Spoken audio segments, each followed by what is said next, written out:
didn't disturb your sleep, did I?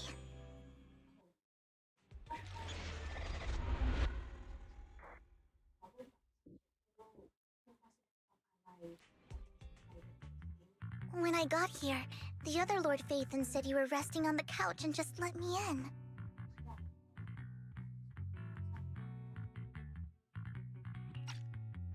I meant to keep you company while you slept, but then I dozed off myself.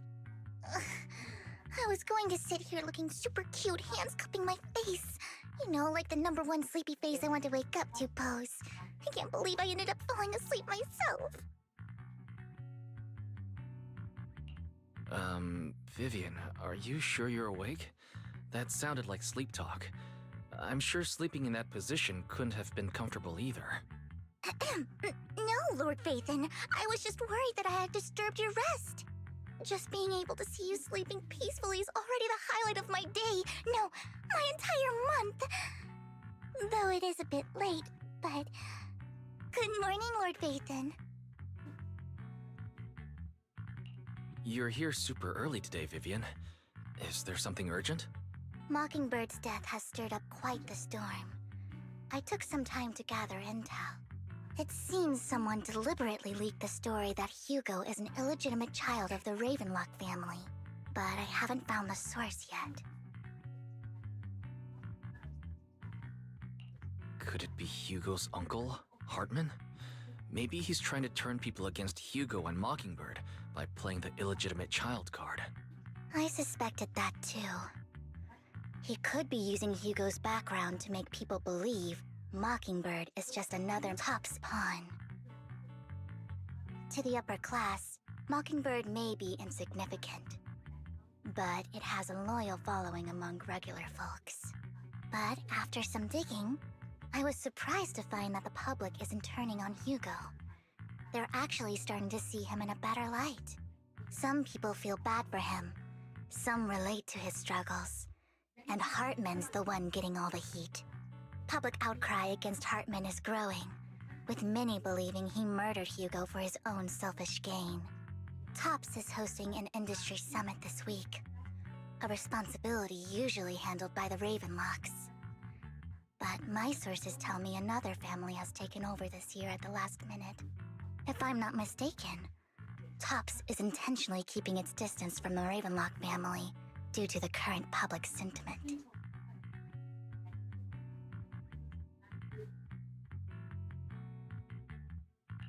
Is someone trying to take advantage of this to get rid of both Hartman and the Ravenlocks? I think Hartman knows this too, which is why he's completely vanished. No matter how hard I search, I can't find a single trace of him. Hartman must have taken the sacrifice core. Now that he holds this bargaining chip, he is definitely going to negotiate his way out of this with the Exaltists. Sorry for interrupting. Can I borrow Wise for a minute? Oh, no problem at all. I'm sure you have important faith in matters to discuss. Take your time. I'll just be waiting outside. Wait! Don't go outside, Oh, don't mind me, Lord Phaethon. I wanted to browse the videotapes anyway. I'll be right here. Just let me know when you're done. Thank goodness Vivian didn't walk out the main door. Lycon's been pacing around outside for like half an hour and scared off at least 5 customers. He's stressing over what he did to Hugo in front of Vivian, but he really needs to talk to us. Maybe you should go speak with him first? Sure, I'll go talk to him. At the end of the day, we're all after the same enemy. As proxies, we should become the bridge between them.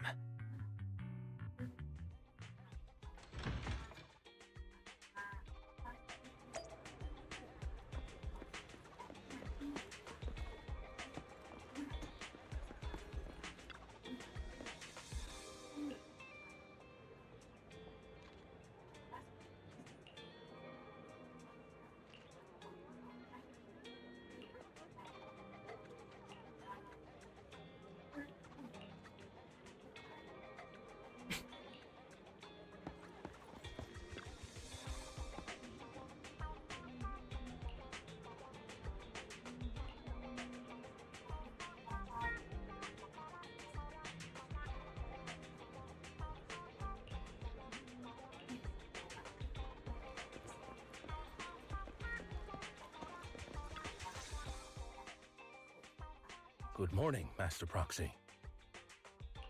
Good morning.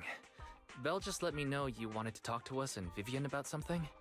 Yes, it's an urgent request from the mayor, one that directly affects New Eridu's safety. However, before we get into the details, as a former member of Mockingbird, I'm concerned about Miss Vivian. Hugo made many mistakes and betrayed the principles of Mockingbird, but I'm certain he didn't intend to put Miss Vivian or you in danger. I don't know Miss Vivian very well, and I was the one who took her companion's life. I might not be the right person to comfort her, but I hope she doesn't regret the choices she made or lose faith in the path she chose. Vivian doesn't seem down at all. In fact, she's been actively gathering intel.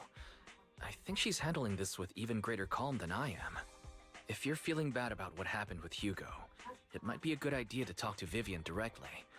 From what I've seen, she's not as fragile as you might think. That's reassuring to hear. I trust your judgment. You've always had a sharp eye for people. Would you mind coming in with me? I'd like to apologize to Miss Vivian in person. Sure, but just to be clear, I'm staying neutral and not picking sides. You both have your own stance on this. As a proxy, I'll do my best to help facilitate honest communication. I respect that. Thank you.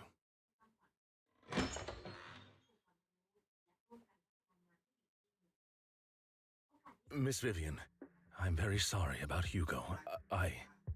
You don't have to explain anything. I'm also part of Mockingbird. Mockingbird stands on more than just gain, so it won't fall when fortunes shift. Hugo had his fixations and ambitions. I also have things I must see through. I'm determined to get to the bottom of the Exaltists and the sacrifices. Miss Vivian, as a former member of Mockingbird, you have my deepest respect. You have my word, whatever comes next. I would never harm you or Master Proxy. As for Hugo, please accept my condolences. Condolences? That's not necessary. Mockingbird has plenty of tricks up its sleeves. This isn't the kind of act that ends so easily. Wouldn't you agree? You're right. I'm glad you guys are on the same page, but why do I feel like I'm being left in the dark? Master Proxy, I believe we all share the same goal. Uncover the truth of the Exaltists and the sacrifices. The mayor has tasked me with inviting you to take on this mission, and hopes we can work together moving forward. If the mayor wants to work with us, I trust he will demonstrate his sincerity in kind. Mockingbird will not serve as a pawn for the powerful. That will never change. Of course. While the mayor cannot handle this personally, he will make sure we have all the intel and support we need. Miss Vivian, I know you have your own intelligence network, but for some high-profile shady dealings, perhaps the mayor can provide you a different perspective. Please, take your time to discuss. If you're open to collaborating, I'll set up a call with the mayor so he can speak with you both directly.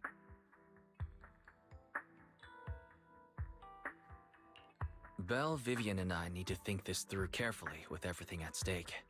It's not a decision we can make lightly. Of course, I completely understand. When you've made up your minds, you can find me at the Ballet Twins.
I'll connect the call to the mayor now.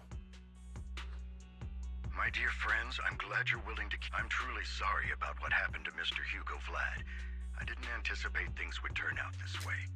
As mayor, I can't fully condone Mockingbird's actions, but personally, I had a lot of respect for Mr. Hugo Vlad. I looked further into Bringer's map. The sacrifices were created by an exaltist named Landon, who was active in Janus Quarter. Mr. Landon passed away in an accident a few years ago. Before he died, he was researching sacrifices and was said to have created a batch of serum that could turn living people into sacrifices. The problem was, the serum wasn't stable, and after his death, the recipe was lost. No one knows what happened to the exaltist in Janus Quarter back then. But it's clear that after the leader died, there haven't been major exaltist activities in the area. Bringer's map marks the locations where the exaltists' most successful attempts at creating sacrifices were. The leader of the exaltists in Janus Quarter died a few years back, and they haven't been active since. Could it be that Hartman was just acting on his own? Unfortunately, that's not the case. My sources confirmed that Hartman had been secretly in contact with someone, and they only meet inside the Hollow. Is it possible it's someone from TOPS? TOPS is a huge alliance of corporations. They wouldn't bother getting their hands dirty. Instead, they just sit back and reap the rewards. Everything Hartman is doing is to secure his place in TOPS and strengthen his power within the Ravenlock family. If my guess is correct, Hartman has gotten in touch with the remaining members of the Exaltists that used to follow Landon, helping them create new sacrifices. But what's in it for TOPS? There's no way the Exaltists would just hand over their secrets about sacrifices to Hartman, right? A sacrifice outbreak would throw the city into chaos. And that's when TOPS steps in, taking control of the situation on their terms. The public will see the mayor as incompetent, while TOPS comes off as the real protectors of the city. And when that happens, public trust will shift towards TOPS. And Mr. Mayor, you might find yourself in an unfavorable situation. Still sharp as ever, Miss Vivian. So, what exactly do we stand to gain from partnering with you? Please don't tell me you're doing this out of some noble concern for your citizens. I'm not some hero of justice, and I don't believe in lofty ideals or empty promises. We have a common enemy. While our ideologies may differ, we can work together on this. And as proof of good faith, I may not know exactly where Hartman is, but I can fan the flames over Mockingbird's death and escalate conflicts within the Ravenlock family. So it was you behind the rumors. No wonder I couldn't trace the source of the public outcry. I'm not the one who started the rumors. I just helped them spread faster after they leaked. And I pulled a few strings to make sure the story painted Mr. Hugo Vlad as a heroic figure who was unfairly persecuted. As I said before, I had a lot of respect for him, and I'd be happy to clear his name. Now let me lay out my terms for collaboration. After looking into it, I found that the dormant sacrifice you discovered wasn't the only one. There are more places where sacrifices might be lying dormant. Too many eyes are on me right now, so I can't send my own men to deal with it. I'd like to ask you to retrieve the sacrifices from those locations. I'll make sure to dispose of them once you do, so no one will be able to use them again. On top of that, I've asked a friend to help monitor your physical condition, and maybe even uncover more of your potential. Her research overlaps with your teacher's work. You don't need to worry about her capabilities. She's a Void Hunter rank special investigator. Really? A Void Hunter rank special investigator is going to be assisting us? And she's involved in our teacher's research? That's right. She's heading to Janus Quarter for some business. I wanted to set up a formal meeting, but she declined. She prefers to assess things on her own, and will reach out when the time is right. She'll let you know the details then. So it looks like you both are on board with this commission and ready to help recover the sacrifices? This affects a lot of ordinary people in New Eridu. We'll do our best. I know you won't let me down. Given our positions, we might not be friends, but we're definitely not enemies. I'll leave the rest to you then. I've got to go. Goodbye.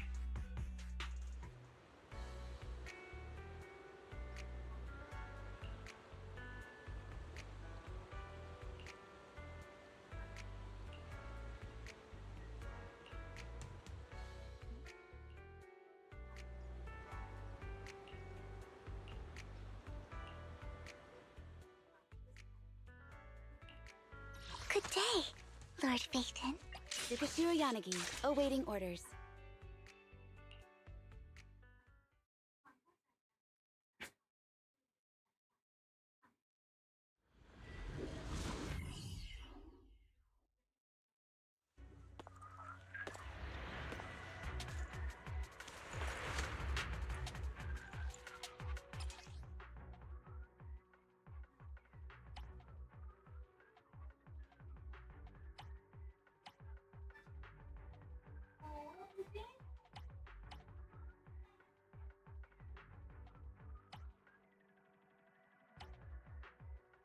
Lord Phaethon, thank you for trusting Mockingbird and me.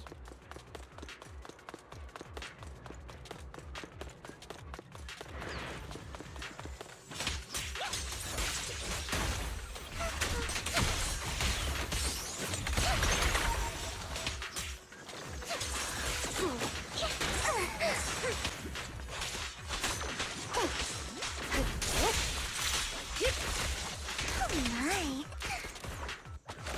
Don't touch me.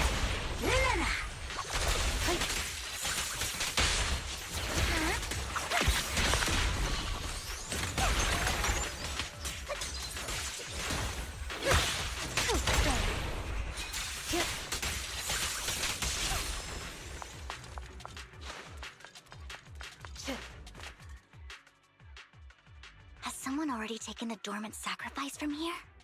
Or did the Exaltus decide to relocate it? No. If these dormant sacrifices aren't handled carefully, they could awaken and turn against anyone nearby. She wouldn't risk moving them unless it was absolutely necessary. Did she realize the mayor was looking into this?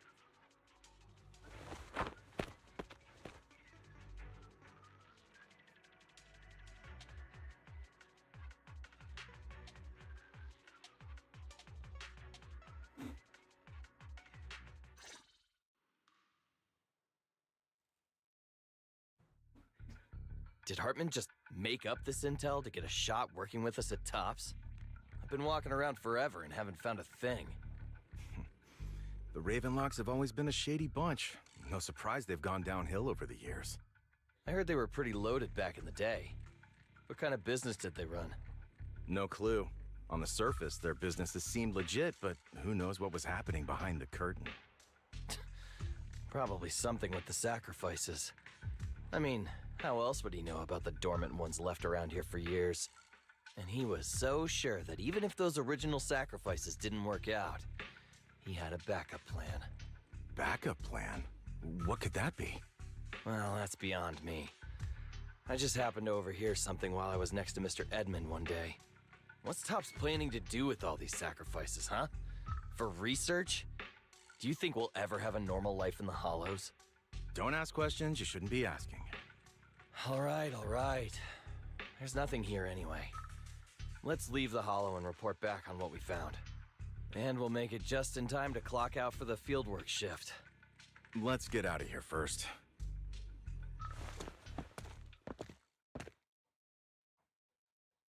Hartman, that fool. He'll do anything to get into Tops, even if it means playing with fire. She's an Exaltist. Human lives have never mattered to her. The more people get dragged in, the greater the danger. Vivian, you seem a bit frazzled. Who's this she you keep bringing up? I apologize for losing my composure. Please don't mind me. The she I'm referring to is with the Exaltists. Someone I have a history with. That's why the moment I heard about the sacrifices, I felt compelled to uncover the truth. I never meant to hide anything from you. It's just that, for me, The Exaltists bring back painful memories, and I'm not ready to face them yet. So, Lord Vathan, please give me a little more time. Once I've gathered my thoughts, I promise I'll tell you everything. Sure, I'll stop asking. What's more important than an unspoken past is the person standing in front of me now. As for everything else, we can talk about it whenever you're ready to share. Lord Vathan, if we weren't in such a hurry, I'd spend 3 whole hours singing your praises. I'll make note of this and make sure to get it done before bedtime. First things first, let's track down those dormant sacrifices. The Exaltists have probably realized someone's after them by now. I wish we knew what Hartman's backup plan is. I just can't shake the feeling that something bad is about to happen. I'll handle it. Surrender. Good.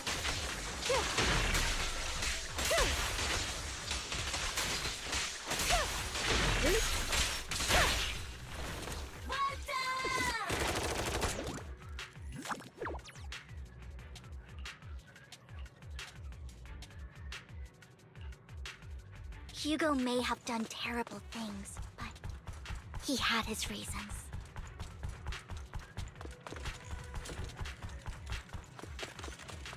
Mockingbird might be seen as the bad guys by a lot of people, but ironically, joining Mockingbird is what put me on the right path.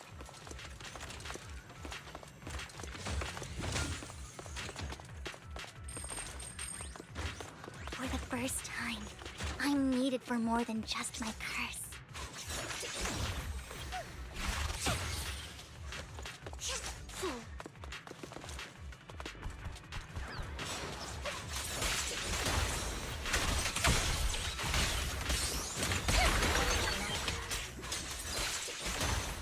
Better not get my tricks hurt.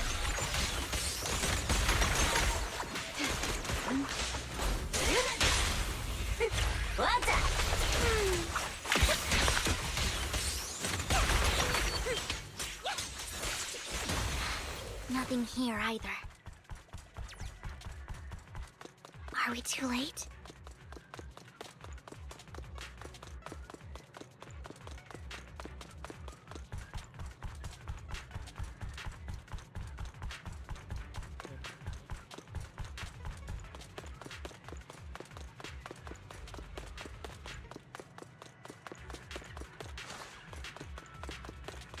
Don't touch me. There's...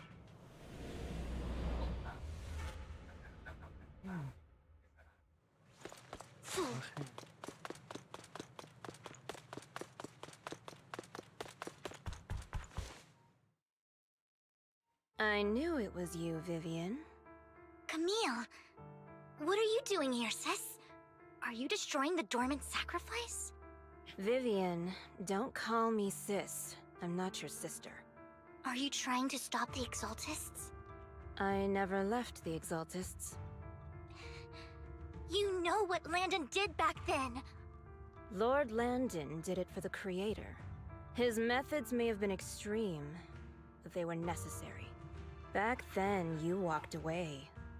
You should do the same now. We didn't meet today. Take your friends and leave. What's wrong? Are you being forced into this? I can help you. Help me? Like how you helped her? Vivian, you're crying. You see me, don't you? No, You haven't changed a bit, Vivian. No need to hide your tears. I know exactly what's ahead for me. You've made your choice, and I've made mine. One last piece of advice. Stay out of this. She loathes you. I won't tell her we met today. Don't show yourself around us again. Camille!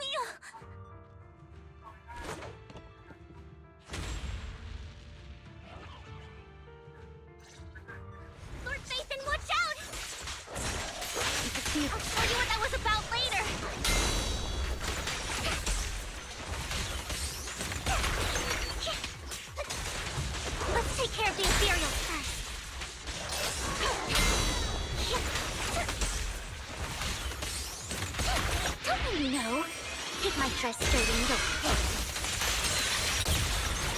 Roger. Enemies in section 6. They'll pay.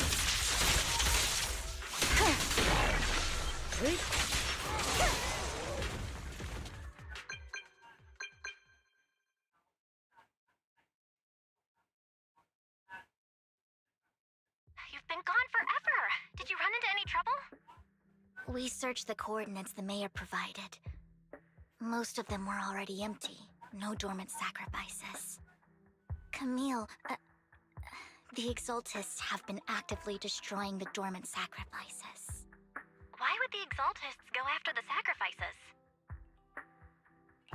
I saw it too, but I can't figure out why the Exaltists would do this. And one of them is someone I once knew. I thought she would leave the Exaltists after Landon's death, but she stayed. Wait, what did I miss? Why do you know so much about the Exaltists, Vivian? When I was a child, I stayed with the Exaltists for a while. Back then, Landon was one of the most respected figures among the Exaltists in this region. A lot happened, and after Landon died, I left. I can't turn a blind eye to the sacrifices. I know all too well how many lives have been lost bringing them into existence. Ever since I learned a sacrifice had appeared in Janus Quarter, I haven't been able to stop worrying. I won't let history repeat itself. That's why I asked Hugo to investigate, starting with the Sacrifice Corps. Vivian. Please stop. I'm not looking for comfort. I'm just recounting the story for you to understand the situation. We've got bigger things to focus on. But when I do need comforting, I'll come straight to you. I hope you'll make time for me, Lord Vathan. Just so you know, I'm not the easiest to console. Absolutely. If you're feeling down, we'll be here for you. Okay. Back to the matter at hand. That conversation between those two TOPS employees back in the Hollow is still bothering me. They said Hartman had a backup plan, and that got me thinking about some news that was quietly swept under the rug. Lately, there have been mining accidents in Ravenlock-controlled areas. Many workers have died. The families were paid off with huge settlements, way more than usual. No protests, no controversy, and the issue was buried. But considering the Ravenlock's financial position, why would they be so generous with payouts? That sounds sketchy. Do you think those accidents were faked? Precisely. I don't think those workers died in mining accidents. I'm planning to reach out to some old friends, see if they've heard anything about this. Do you have time, Lord Vathan? My contacts are just near 6th Street. Care to join me? Sure. Let's go together.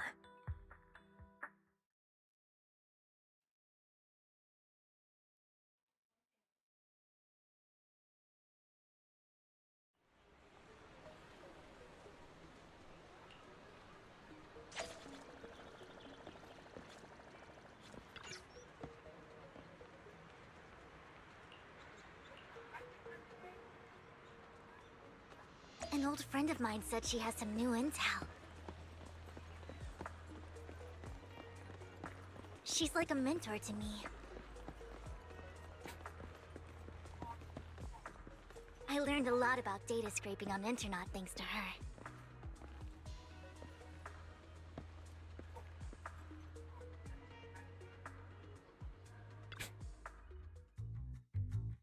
Rain! Long time no see. Yeah, it's been a while. Rain? So you're the old friend Vivian was talking about. Yeah, Phaethon. Long time no see. Rain, you actually know that Lord Phaethon is Lord Phaethon? No, I mean, you actually know Wise is Lord Phaethon. I didn't know right away. One time, I needed a favor from Nicole. I only found out after meeting them. I mean, who would expect a legendary proxy to be running a video store for a living? Oh, by the way, your idol. Rain, let's not bring up old stuff. Lord Phaethon wouldn't be interested in that. Why are you all tense?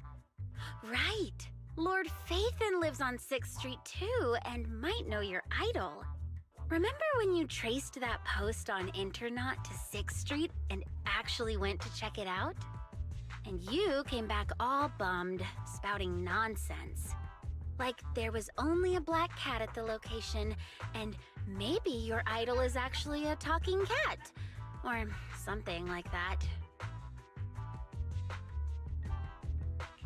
I think I know that black cat. It hangs around our shop now. Lord Phaethon, please, let's drop this topic. Come on, Vivian. It's been years and you still won't say who your idol is. If you'd just let me, I'd have tracked them down ages ago.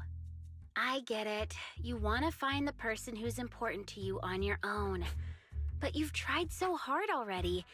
It's okay to lean on me a little, you know. I'm sure your idol won't hold it against you. I shouldn't have come to see you. Huh? What's wrong? Rain, Vivian said you might have some intel for us. Should we get into that first? All right, let's get down to business. Here's something I'm pretty sure about. The Ravenlock family's claim that those missing workers died in an accident? Don't buy it. The last signal from those workers was near the Hollow, then communication went dark. I think they were taken into the Hollow. And yesterday, I picked up that the Ravenlock family secretly hired some people to search the Hollow's perimeter. I caught a weird distress signal from someone and managed to track down the source. When I tried to reach out, the signal cut out completely. The last trace of the signal was near Lumina Square. Finding someone in real life isn't really my thing, so that's where you come in. Okay, we'll take a look around. You just said this is something you're sure of. Do you have anything you're not so sure of? I dug up some info online, and one thing stood out. A few days ago, there were some creepy sounds coming from an abandoned warehouse by the port. The place was locked up, so no one could see what was happening inside. Not sure if it's related to your search. If you don't find anything useful around here, it might be worth checking out.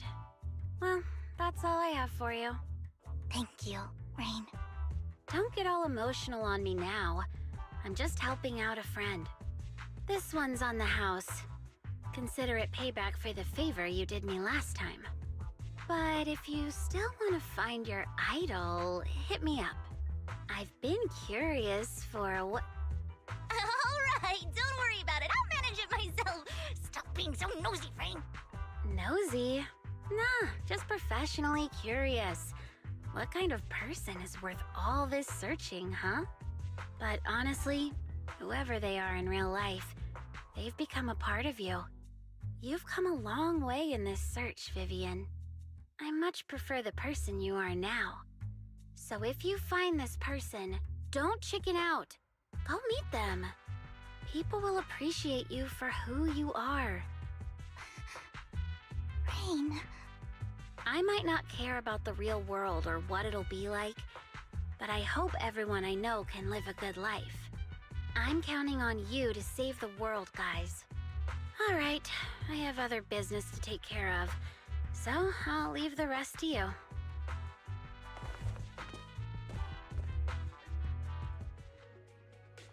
Lord Phaethon, please pay no mind to what Rain said.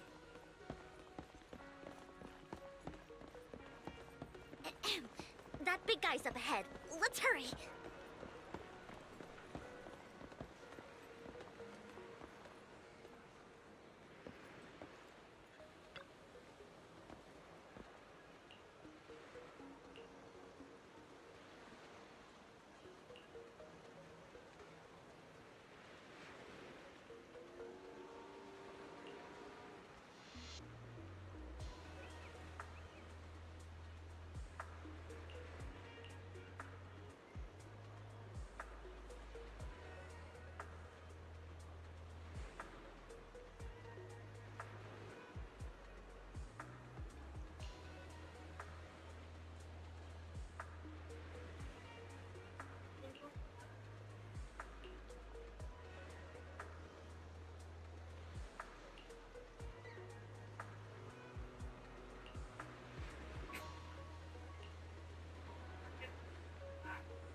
Don't take me back, please. I was wrong. I know I messed up. I don't want your money anymore. Please, no. Calm down. Who are you? I won't say anything. Just let me go. I don't know anything. I swear, I know nothing. We're not PubSec, the HIA, or the Ravenlock family. We won't force you into anything. There's no need to be afraid. What do you want from me then? We simply want to know where the Ravenlock family took you and what they made you do. I can't say. I can't tell you. I have a family. They'll hurt them. You never saw me. Please, just stop asking. Don't you wish to see your family? I don't deserve to see them. It's my fault. I was greedy. I did this to myself. But your family must miss you dearly. I'm sure they won't blame you. No, it's my fault. It's all on me. I don't want to drag them into this. If the whole ship is sinking, no one on board can escape. I'm just a nobody. And right now, there's nothing I can do to change anything. If you care about your family and friends, now is your chance to stop the disaster before it's too late. Even a butterfly flapping its wings can send a tsunami surging across the ocean. No one knows how this will turn out. But if you do nothing now, the only thing waiting for you at the end will be regret. We're not here to turn you in, and we won't force you to confront them. You'll be safe with us. I'll help you return to your family. But you must tell us precisely what happened. Hartman offered a huge amount of money, looking for workers to go into the hollow to guard something. The money was way too good. We all kind of figured something wasn't right. I thought it was just smuggling or guarding some kind of illegal ether resources, so I signed up. After we sent in our applications, Hartman's men took us into the hollow. The first place we went, there was a strange box. When we got there, they handed us some pills, saying they'd improve our aptitude for ether, for us to last longer in the hollow. But after I took them, everything went fuzzy. Something was definitely off about those pills. When I woke up, I saw my coworkers dead in front of me. And there was blood all over my hands. They said something about me being a good experiment, moved me somewhere else, and locked me up. They wanted to inject me with something. I got scared and didn't know what was gonna happen. But then a blonde guy found me, gave me a carrot, and let me go. So I escaped. I didn't want to kill anyone. I don't know. It wasn't your fault that your coworkers died. You were just a tool in their hands. Do you remember the place they first took you? Do you know what was in that box? I only remember the first place was like a rooftop. I think it was on top of a tall building. What exactly was in that box? I can't remember. I'm not lying. Those pills they gave us, they make you hallucinate. I took just one and my mind felt like it wasn't my own. My memories turned into a blur. I'm telling the truth. I'm not trying to run from my mistakes. I just really can't remember what happened. I know you're not lying. We'll arrange for your protection. You can rest easy and recover, and your family won't be dragged into this. Once this is all over, you will be able to reunite with them.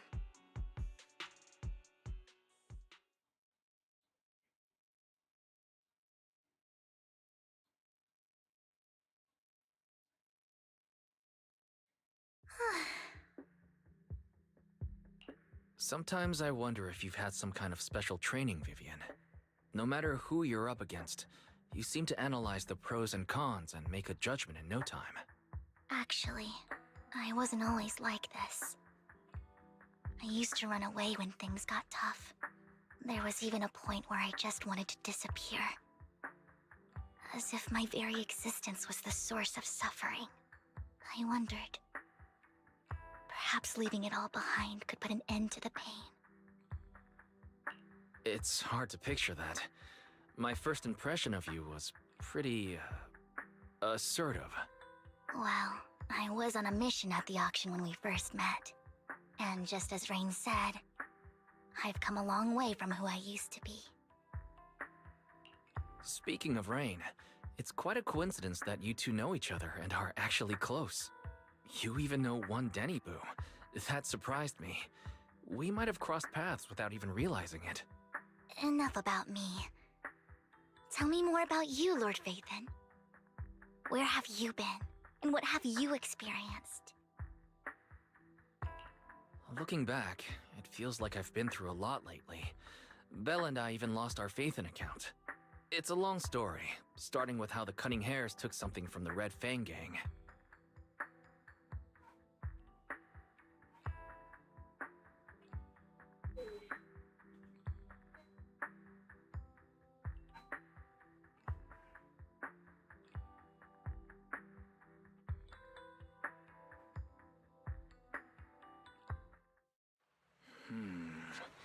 It should be around this area. Belle told me there's a highly rated store here.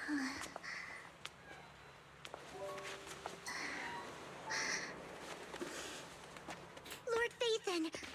What's wrong?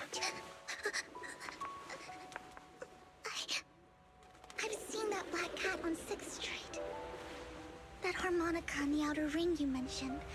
I've heard it before, too. I've even been to the monument outside HoyoverSe. But none of that was a coincidence.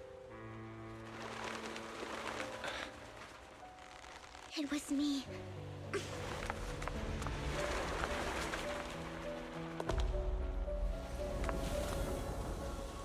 Following you, and now I've finally made it to your side.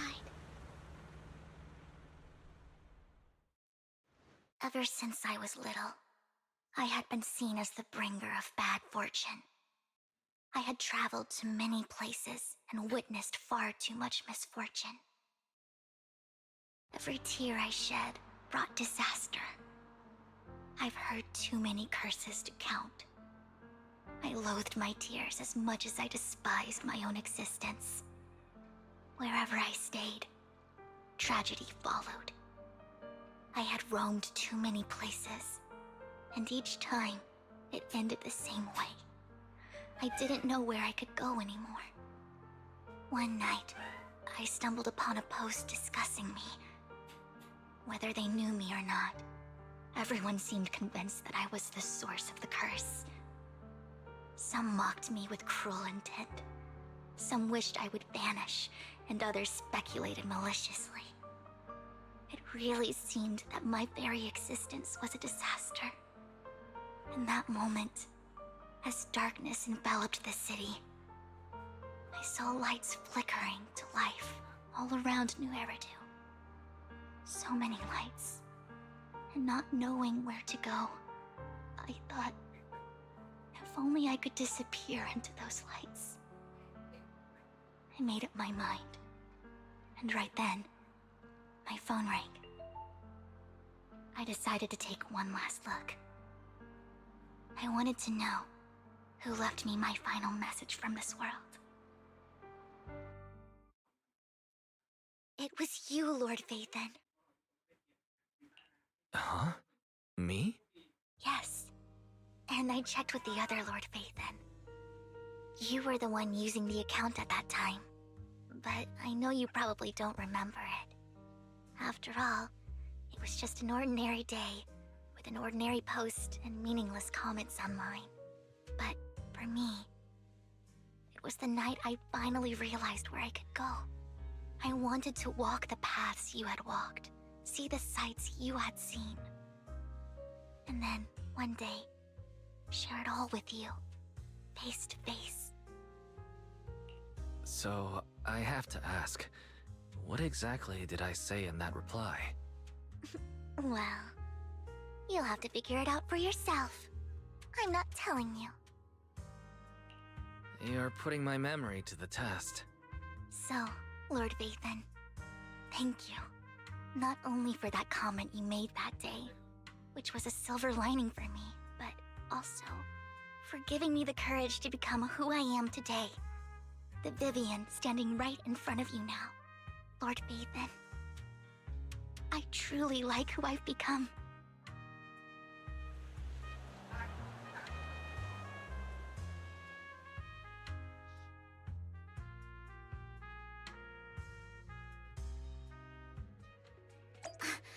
Lycon just sent a message. There's an update. Let's head back to the video store and go over the details together.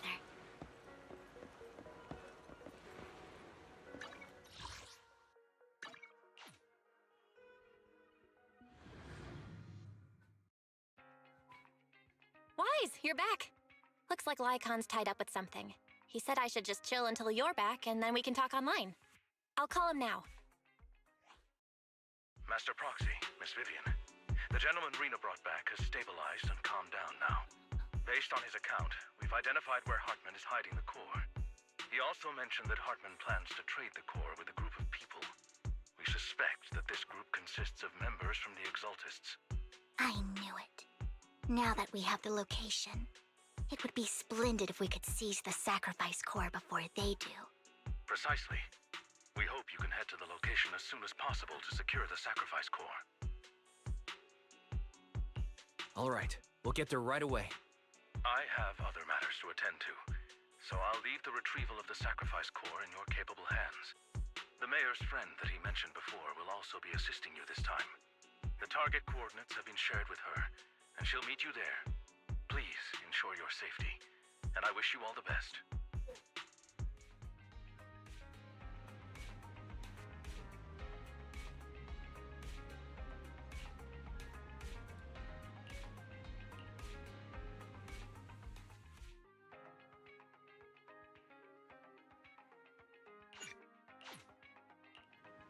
Good day, Lord Vathan.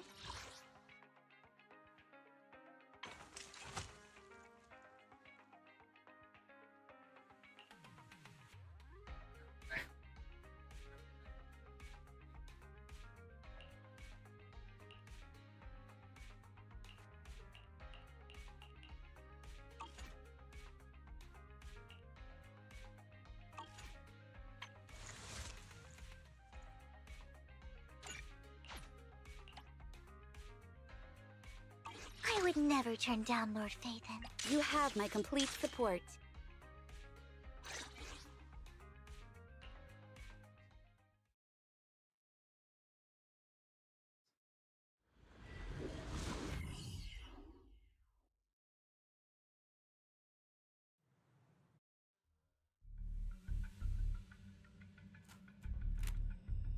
Where's the sacrifice core? Camille, you really think I'd stroll around with something this important? Plus, even though the Ravenlocks and the Exaltists have been working together for ages, I've hardly even met Lady Dina.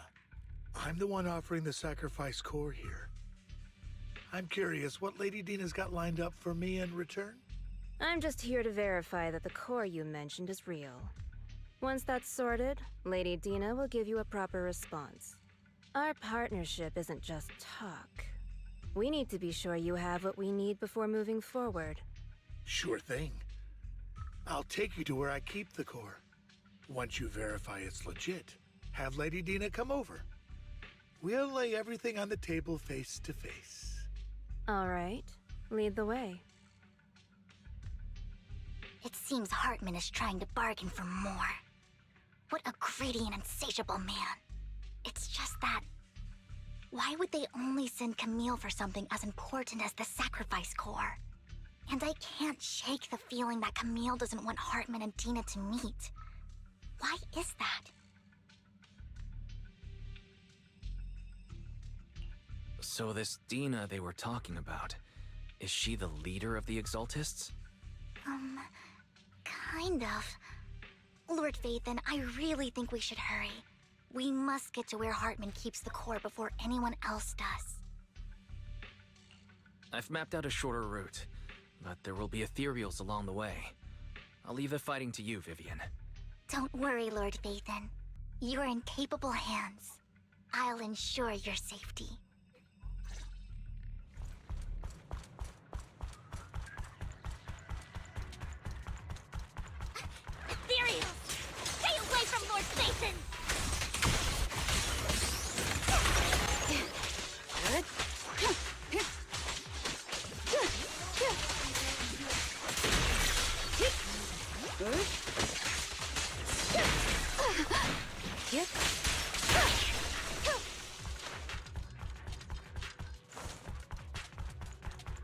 Fool. Don't touch me. Looks like Hartman's trying to negotiate for more leverage.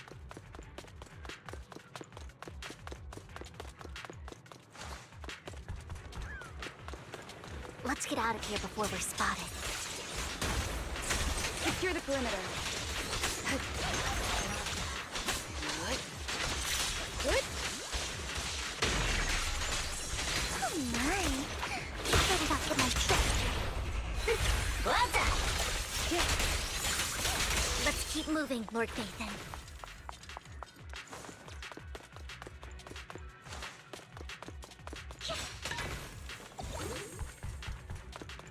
Fool.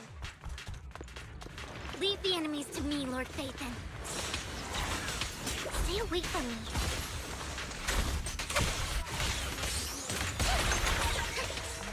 Resistance is futile. Just this once.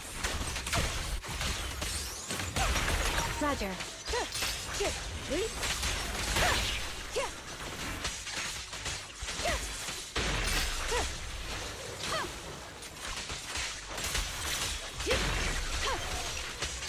Keep your eyes open. My turn. Waste of time. They're still over there. Looks like they're arguing. This is our chance. Let's hurry. No matter who has the sacrifice core, Hartman or the Exaltists, it would be really dangerous. Hand over what's in the box. Or we do this the hard way. You sure talk big, little girl. Let's see if you can get past me first. Let's hurry and secure the sacrifice core.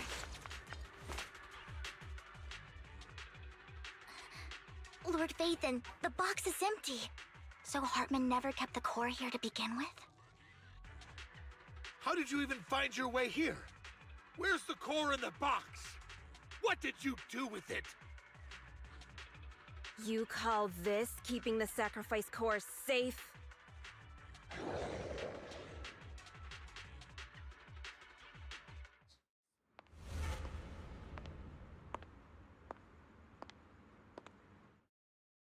Vivian, it's been ages.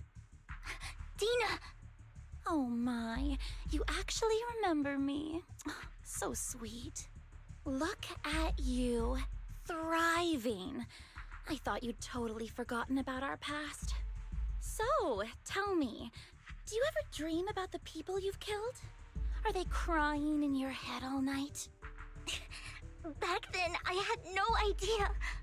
You had no idea? While you were soaking up all that love from your daddy and everyone else, you had no idea what was going on? I wasn't... Lady Dina, Miss Vivian didn't actually... Camille, when did I say you could meet up with Hartman today? I just wanted to make sure the sacrifice core is legit. I was worried Hartman might try to pull a fast one on us. Really? So loyal. I thought you'd be more like the old days.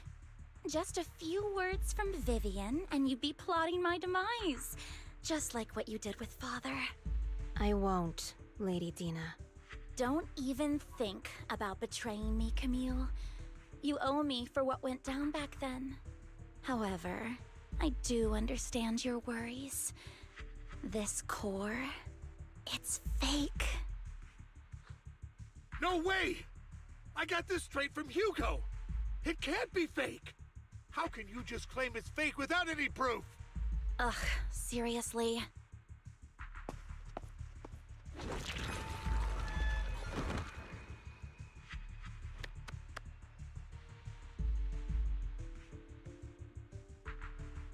The sacrifice core can max out the ether particles within human bodies in no time at all. But look at your little subordinate. How uncouth. He's making noises like some animal. Can you shut him up? So annoying. The masterpiece Father made for the Creator isn't this worthless piece of junk you're holding. So, the real core. Vivian, where do you think the sacrifice core is really at? I don't know. If I knew where the real core was, I'd destroy it without a second thought. Dina, you understand what the sacrifices are. And you know those who were blessed should not have to endure such horrors. Oh, they shouldn't have suffered those horrors. Weren't you the one who decided if they'd be blessed or not? If it weren't for your tears, how would they have encountered such misfortune? How self-righteous, Vivian. Their fates were in your hands. It was you who brought disaster on them. Landon just needed an excuse. He needed someone to blame. Whether I shed tears or not, he'd treat living beings as mere subjects for his sacrifice experiments. Dina, you know all of this. Landon even went so far as to sacrifice you. Shut up, shut up, shut up! Father did it for his great cause. Vivian, why do you always mess everything up for me? Everything! You did it before, and now again! You just had to ruin my plan. I was so close to fulfilling Father's last wish. If you don't give me the sacrifice core, be prepared to become food for the ethereals. I told you I don't have the sacrifice core. Otherwise, I would have destroyed it already. Lord Phaethon, find the right moment to retreat. She can be quite unpredictable when her temper flares. Oh, really? You don't have it? Then I suppose there isn't a reason to keep you alive.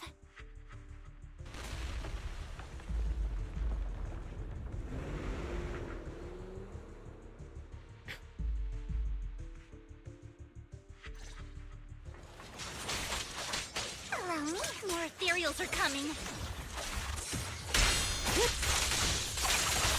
Resistance is futile. Dang.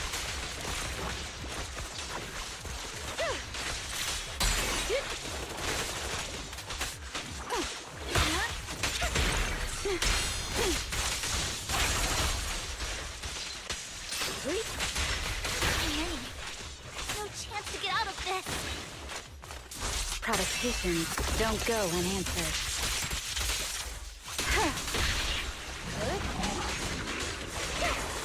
I totally know. Take my first dirty little kid.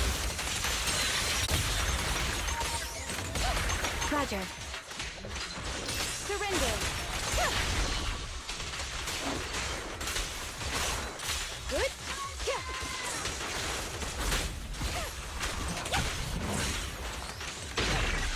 Yep. Stay away from Lord Phaethon! There are so many.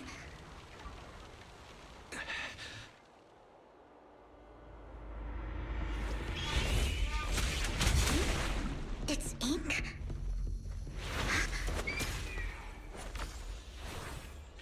Shun Palace, good fortune, closed gate, safety. What? An evil miasma gathers here. Another place of conflict. If you wish to avoid disaster, then head southeast.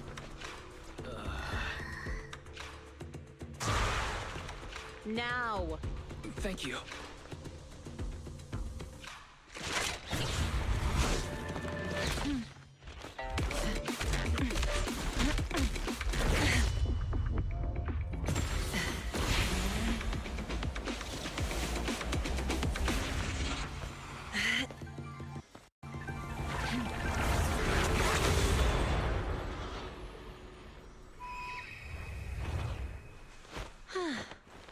Finally, peace and quiet.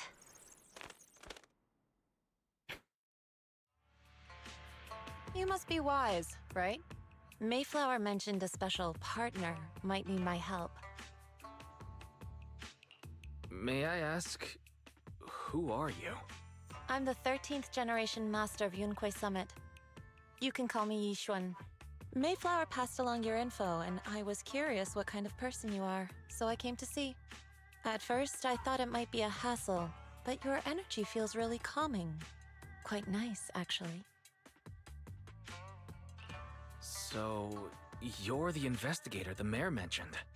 Yes. He also asked me to be your temporary teacher and offer you a bit of guidance. Guidance?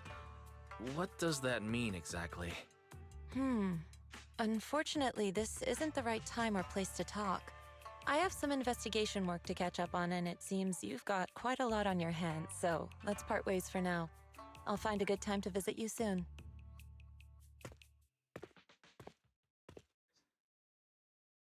I'm so sorry, Lord Vathan. I'm just not feeling very well. I think I'll head back for now. I'll investigate the sacrifice core and reach out once I find something. You don't look so great. Let's get out of here and figure things out later.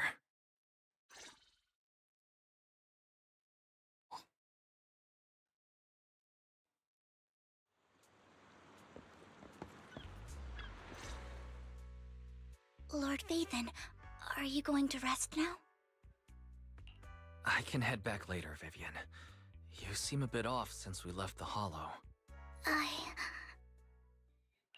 If you want to talk about what's bothering you, I'm here. Sometimes it helps to get it out. I didn't mean to keep my past from you, Lord Vathan. When I was little, people thought I brought misfortune, so no matter where I went, no one wanted me around for long. Then, one day, Landon adopted me and brought me to the Exaltists. There, I met Dina, who was so kind to me, treating me like a dear sister. She told me her father, Landon, was a great man who'd one day make everyone stop fearing the Hollows, so all life could live freely inside and outside of them. Dina helped Landon pick people for the blessing, and everyone in the Exaltists respected her greatly. Those who received the blessing would have a better ether aptitude, allowing them to enter the Hollow freely without fear of sudden disaster. Back then, Dina would chat with me every day, always about the Exaltists and her father. But things between us shifted when Landon asked me to step in for Dina. Landon told me I didn't only bring misfortune, and that if I listened to him, I could actually help people. After that, he'd take me to meet people, and if I shed tears, he'd give them a blessing medicine. Those who got the blessing could dodge calamities. At first, I was ecstatic, thinking I could help others. I shared my joy with Dina, but that was when she started to pull away from me.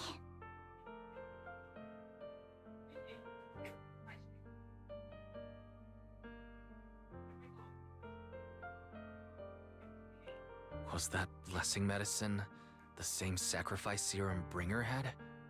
Yes. To be precise, it was an early version of the sacrifice serum. Landon's medicine wasn't stable. The medicine Landon developed could boost abilities quickly, but also sped up the development of ether corruption. In the end, most people turned into ethereals, and a few became sacrifices, losing all human consciousness. The ethereals were killed while the sacrifices were given to the higher-ups of the Exaltists.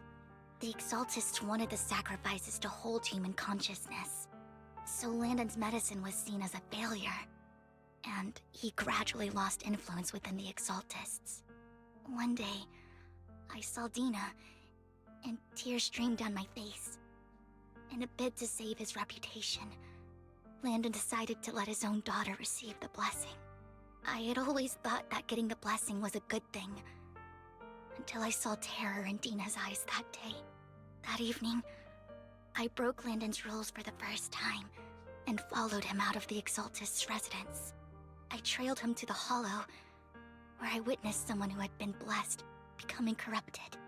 In the end, that person became an ethereal. Then, without hesitation, Landon killed him. Before Landon returned, I went back to the residence and snuck into his study. And there, I uncovered the truths I just told you.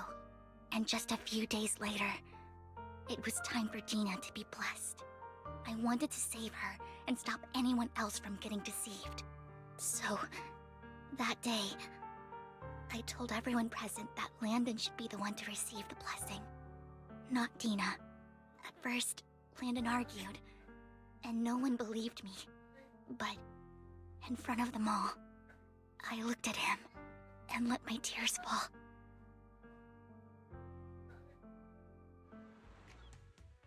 Lord Landon, please accept the blessing. Vivian, you... Why won't you accept the blessing? Were you lying to us? Ungrateful fools! You have no use anymore! Liar! Run! Run! Dina! Dina, wake up! We have to go! Vivian? What's happening? Listen to me! Lord Landon's so-called blessing isn't...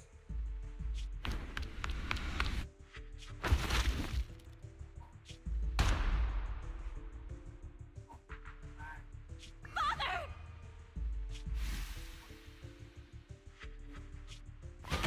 No, I was just... Mom, I want to go home. It's got nothing to do with us. This is just what happens when you don't accept the blessing. Vivian, was this you? Dina, I just didn't want you to accept the blessing. Everyone who does ends up... I just don't want to lose my father. You knew? If you knew what he's done, you... He's my father. He's all I have. Stop being self-righteous, Vivian. You only ever bring misfortune.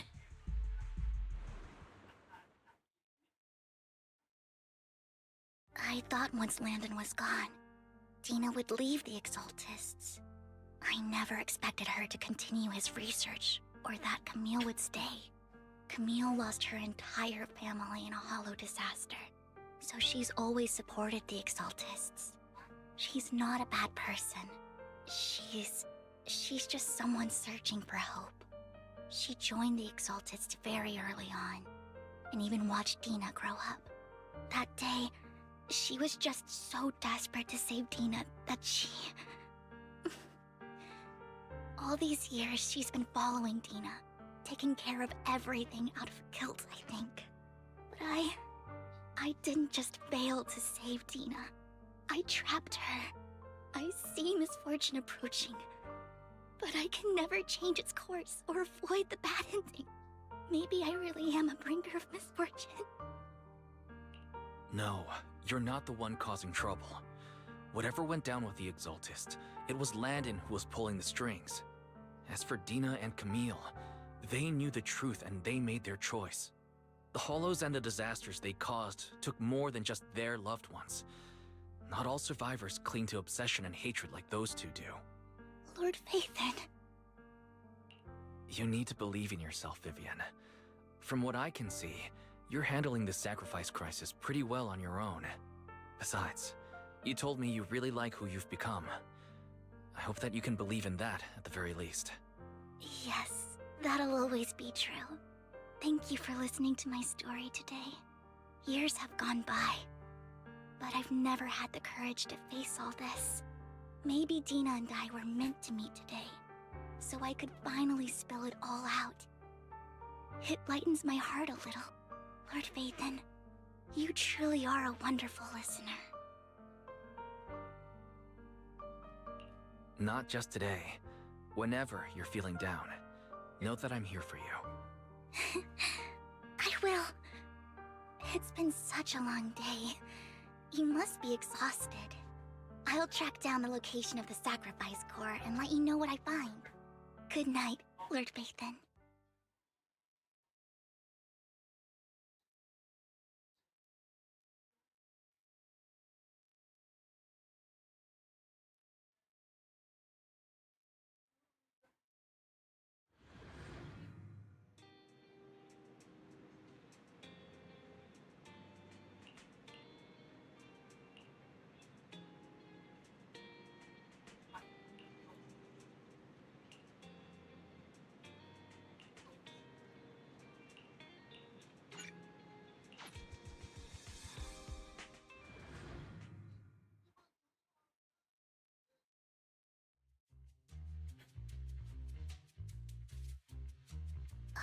Shawl, I didn't expect you to be working here. Perfect. I was just covering someone's shift. The screening here is super strict, and I was afraid the supervisor would realize I was new and subbing for someone, so I hid in the control room during the supervisor's inspection. So I happened to bump into this guy, a blonde man wearing a hat, and I think he was checking some footage. Then he logged that footage into the tape he brought. Later, I found that part of the footage had been wiped. Blonde, wearing a hat. Could it be Hugo? Do you know him? I think it's him. If it were Hugo... I think I know where he would hide the tape. Thank you, Shaw. You were a big help. Great! You also helped me a lot when I started working. I used to make mistakes all the time. If it weren't for you cleaning up my messes, I would have been fired ages ago. So I'm happy I could help you too. All right, go ahead and do what you need to do. We'll catch up another time.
If I'm not mistaken, you and Vivian share the same goal. Silence is no good for negotiation. I just don't want Dina to reach a point of no return. Hasn't she already reached that point with what she's doing? The formula for the Landon serum was lost, but a batch survived, and Dina was able to develop a substance that can be used for mind control. She's trying to combine the two to make sacrifices that would obey human commands. If the dormant sacrifice and the remaining Landon serum are destroyed, we can put an end to this. Dina's concoction can't create sacrifices on its own. And the sacrifice core? That belongs to the creator, not her.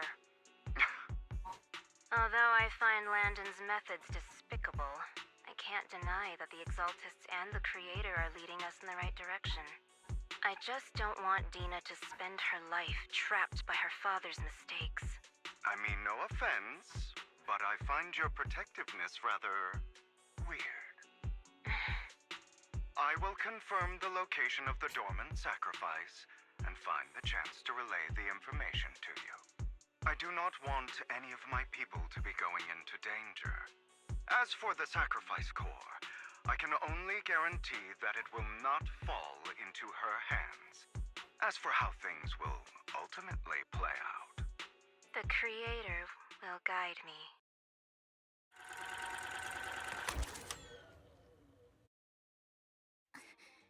Camille was actually destroying the dormant sacrifice? Compared to Camille's motives, I'm more concerned about whether Hugo has more plans lined up. Hugo... he... Wise, Lycon just sent a message saying he's got something urgent that he needs to talk to us about now. All right, let's patch him in. Master Proxy, I apologize for disturbing you. We have just learned that the Ravenlock family will host a banquet tonight. This banquet is rather special, as they're allowing members of their family to invite business partners to attend. With Hartman at the center of controversy, there are many members of the family who are eager to use this opportunity to replace him. The mayor has been spreading rumors of a young tycoon who inherited a sizable fortune and is looking to partner with a person from an old and influential family. This information has lured a young man named Burton from the Ravenlock family. So, you want me to pose as this tycoon and use Burton to infiltrate the banquet? Correct. And Hartman's study is also located within the venue. I see. Hartman's study might hold valuable information. It seems like there's nothing left for me to do. You can attend as her +1. +1? Lord Phaethon, please go with me! Master Proxy, it seems Miss Vivian requires your presence, so... Yes, just your presence will help me immensely! Sure. If we go together, we'll be able to keep an eye out for each other. I'll accompany Vivian. I'll send you the time and place for the meeting with Burton. If you encounter any danger, please evacuate immediately or contact me for backup. I hope everything goes well for you tonight.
Miss Banshee, I believe I've shown you my sincerity. Now how about you? Sincerity? My presence here is a show of sincerity. If we're to work together, Miss Banshee, you should drop your pretentious act. I am well aware of the ways of the Ravenlock family. If I were to come empty-handed, I probably wouldn't even be able to make it out the front door tonight. Since I agreed to come with you, and even brought along my most precious companion, does that not show my deepest sincerity? No need for such an off-color joke. Our door is always open for those coming or going. We both know what's what, so let's cut the small talk. I know far more about how the Ravenlock family made their fortune than most here. I am also well aware of why Hartman, despite such a massive scandal, still remains in power. Oh? Do tell. Exaltists, blessing, sacrifice, Landon. Where would you like me to start? How did you know that? No, who are you?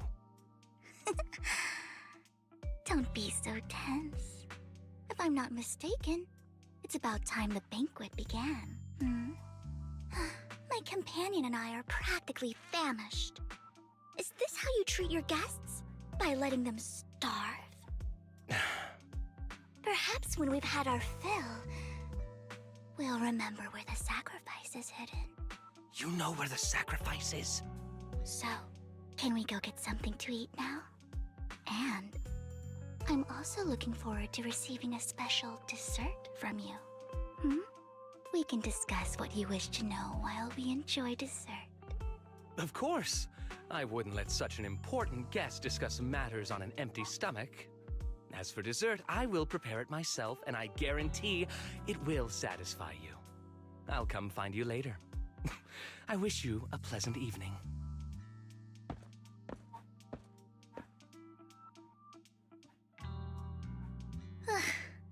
These kinds of people are exhausting to deal with.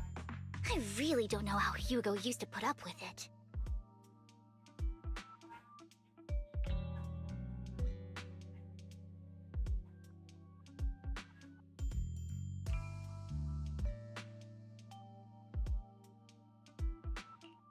You always manage to surprise me.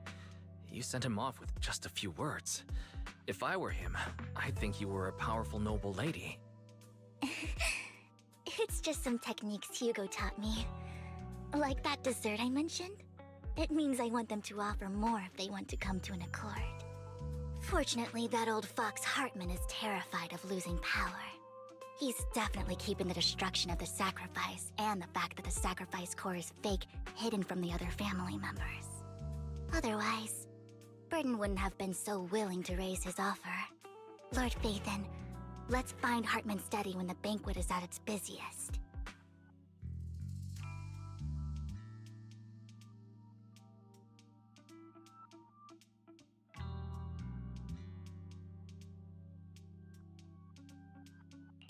All right. I've already taken note of the surrounding terrain. Once more people arrive, we'll enter the garden through the door in the corner of the banquet hall. Wherever you go, I'll follow, Lord Phaethon.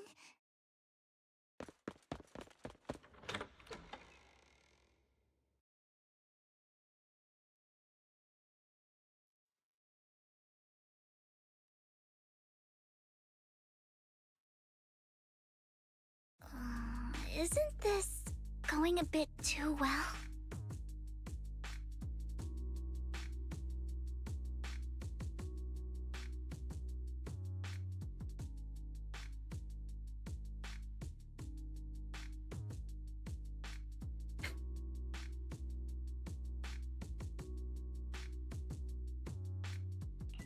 The security outside of the manor is really strict, but maybe it's more lax on the inside? Just in case, though, let's contact Lycon. Right. Having some backup would be safer.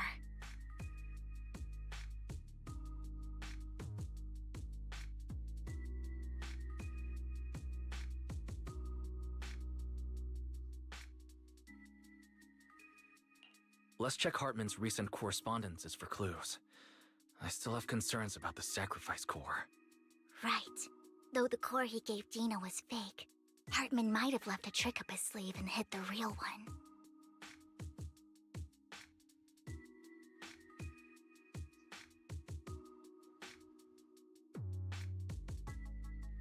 Then let's split up.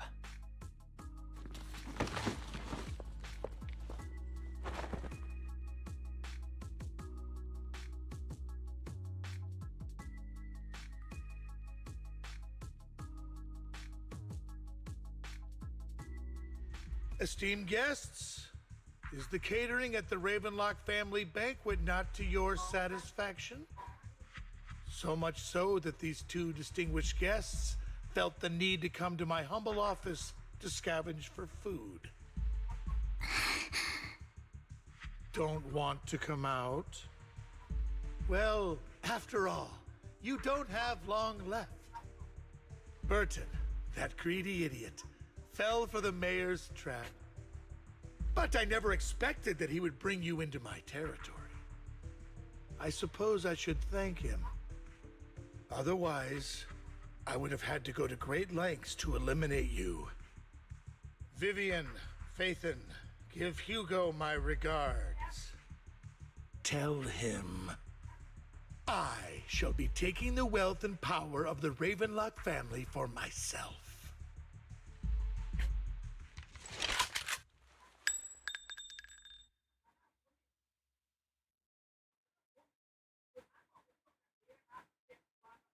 The bullet? How? Dear uncle, why must we be so distant with one another? You can just tell me what you want to say directly. Hugo! Impossible! You're... Uncle, you must know a Ravenlock will never stop until they get what they want. Did you really think I would be defeated so soon, when I have yet to trample you into the dirt? You filthy bastard! You only know how to resort to these petty tricks! Petty tricks?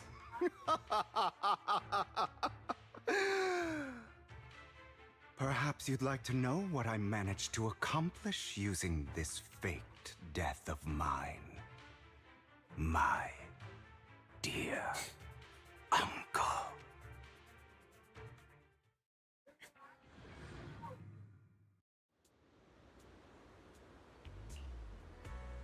Faking my own death. Hope it's all worth the theatrics in the end. It was just to keep Hartman off my back, but maybe I went a little overboard. The manager must be pretty shaken up. I should apologize at some point.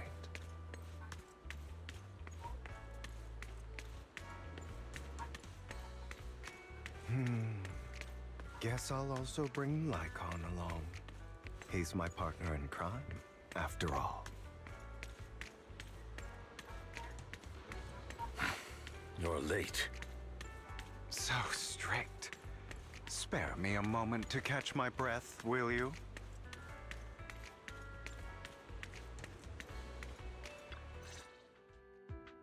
You're taking longer to rest than I expected. Lycon, you think too highly of my physical capabilities. Well, thank you for your cooperation. I must say, if nothing else, at least your acting skills have improved. Why do you look so angry?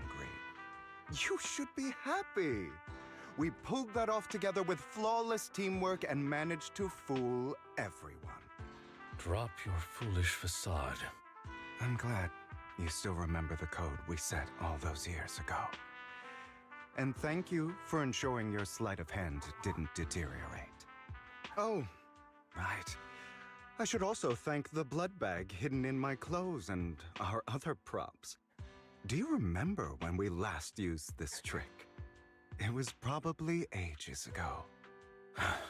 Sometimes I really don't understand you. Have you never thought about what the consequences would be if I didn't understand your code? If I decided against helping you? Or if I just couldn't control my strength properly? You'd understand it. Of course, if things really did go awry, I had alternative plans. You wouldn't be so arrogant as to think I'd bet everything on you, would you? You're insane. Aw, I'm flattered. So what exactly is the purpose behind all this? Surely after going to such great lengths to erase your own existence, you don't just plan to hide here and reminisce about the past with me. Don't try to brush this off. I've already helped you enact your plan. Tell me the truth. Don't get your tail in a twist. I have more plans that require your assistance, so naturally I would not hide anything from you. Simply put, as things stand, whether as Hugo Vlad or as Mockingbird, I am doomed to die. Seems you've made quite a few enemies.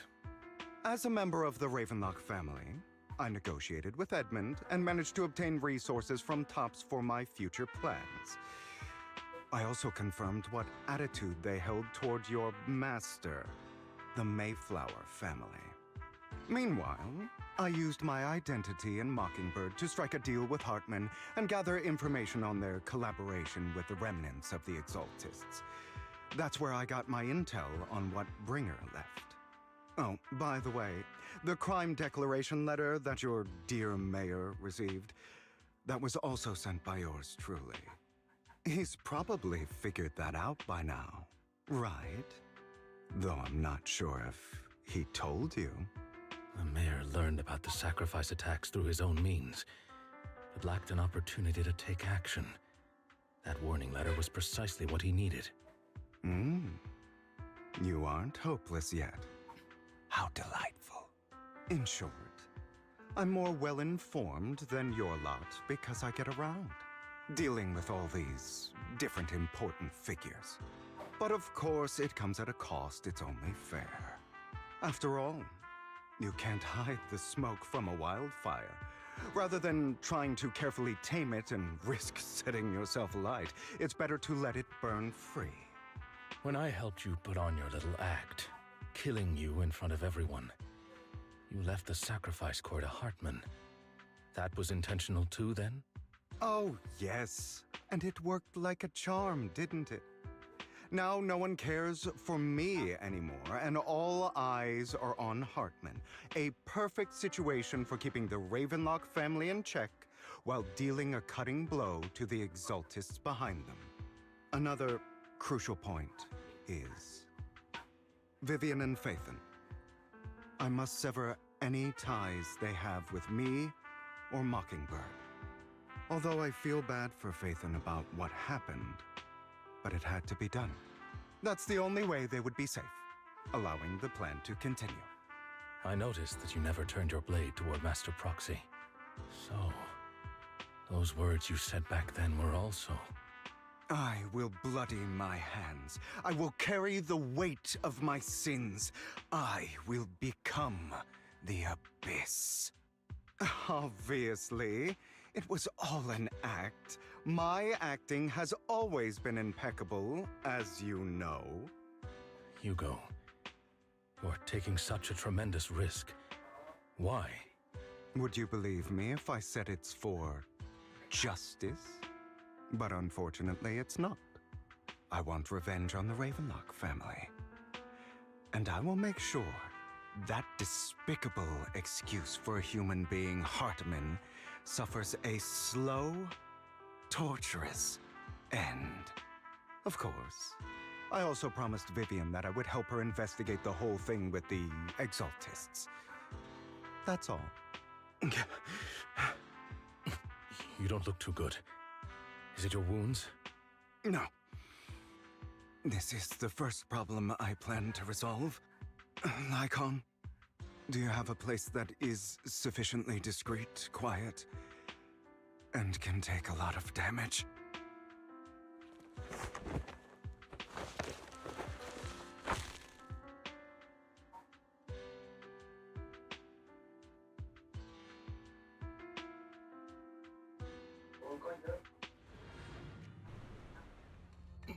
What exactly are you doing? Don't look at me like that.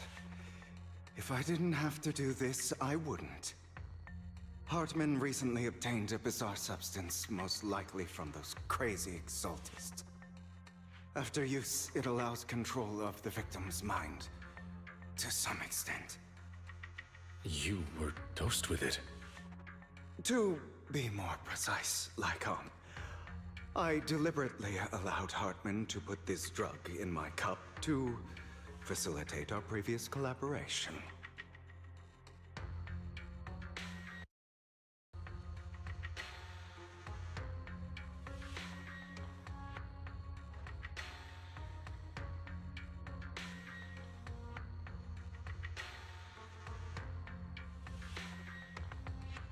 After finding out about it, I quickly found someone to help analyze its composition. The good news is he gave me a very low dosage, Perhaps because he was afraid I might notice. There's a different medication that can delay its onset, preventing me from actually being under his control. I simply need to put on a show in front of my dear uncle. The bad news is that currently there is no antidote. When I delay those effects, however, they will accumulate and erupt when my body reaches its limit. It may even break my mind. And that's exactly what's happening now. I need to endure those accumulated consequences. So, I will lock myself in this room for however long that takes. I've tied my limbs to prevent me from smashing this place or accidentally hurting myself. Anyway, after you leave, do not open this door, no matter what you hear. I recommend seeking professional medical assistance. This is advice I received from a doctor. Or are you saying you don't believe I can make it? So, Icon, come find me here at the scheduled time. All you need to do is smile and await my victory. What if I want to stop you? You know you won't succeed. You never have. And you never will. Well, time is short. Let's begin. I understand. Don't die, you stupid bastard.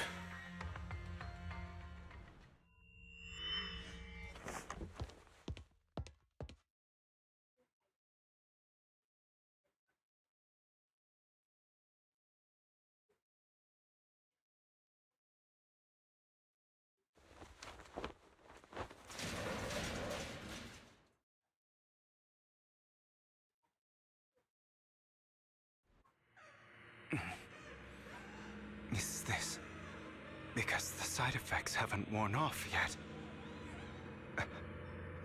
Lycon's late. I'm surprised. Or is something wrong with time itself? Looks like someone's over there. Might as well go ask.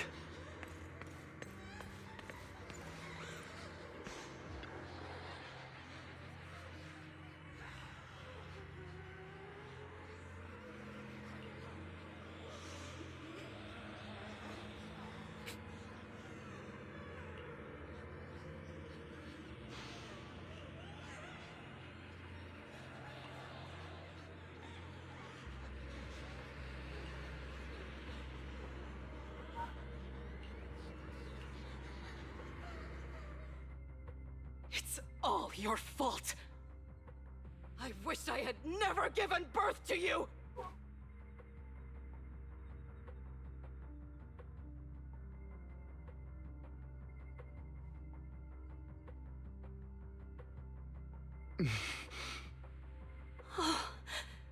Everything will get better if you just die, right? If you die, he'll come back. We'll have another, more perfect child. One who will inherit the Ravenlock family bloodline. Then I'll be able to escape this pain. So, Hugo, for the sake of Mommy's happiness, just die, okay?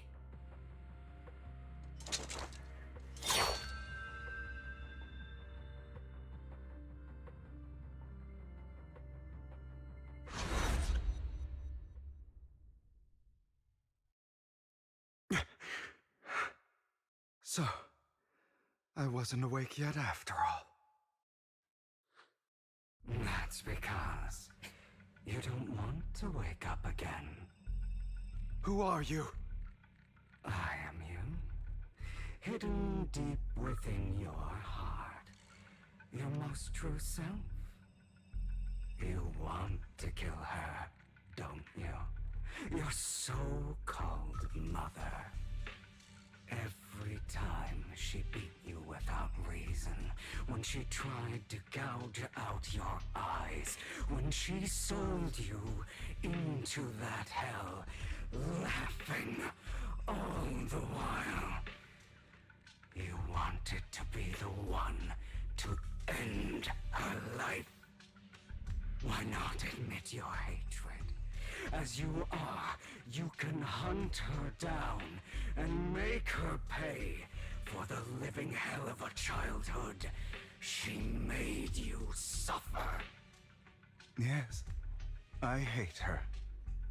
I hate her because she was foolish and shallow, greedy and stupid.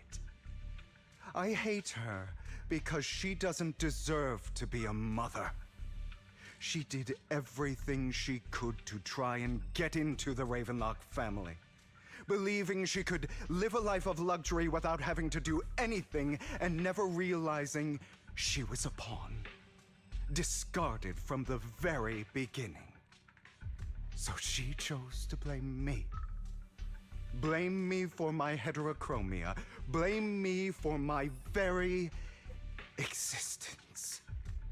But I won't kill her, because I know it won't change anything.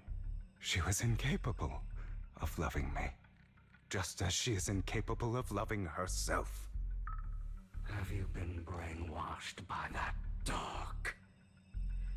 Keeping up the act of being some magnanimous and forgiving fool? Don't compare us. I've simply come to understand love or hate. I make my own choices, and they have nothing to do with anyone else. She sold you to the Ravenlock family for a huge sum of money.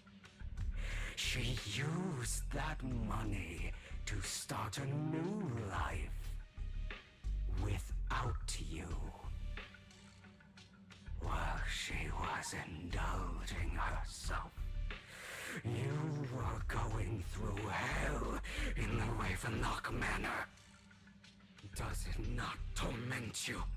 Do you not feel the hatred? Do you not want to demand answers? Kill her. Only by killing her can you be truly free. For a long time, I thought the same way. But now, well, I want to make a different choice. Stop lying to yourself.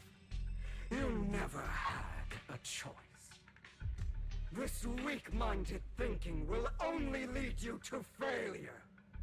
Like before, you'll be nothing but a worm, trampled into the dirt by those so-called elites. Do you still not get it? This is how the world is, and always has been. Hesitate and you'll be the victim. If you don't grab your knife first, you'll end up being on the other end of the blade. If you want to change anything, you must first become the one who makes the rules. Just like that woman. The only reason she could treat us that way was because we were weak. So listen to me. Find that woman, kill her, and prove to this world your strength. It's what she deserves. Why forgive them? They don't deserve it. I'm not forgiving them. Or rather, I don't care about them. They don't even matter, at least not yet. You know, perhaps the person I hate the most, the one I truly cannot forgive, has never been someone else, but rather my weak, powerless past self who could do nothing but hide inside a closet and cry. I hate myself for having neither the strength nor the courage to resist. I hate myself for begging for so-called familial love, even after being treated so terribly. I hate that despite the pain of my wounds, I still hope to receive the carrot and not the stick. And that me is you, correct? So, I forgive you. I forgive myself. You'll regret this, fool. Your pretty words mean nothing. You will ultimately return here to me.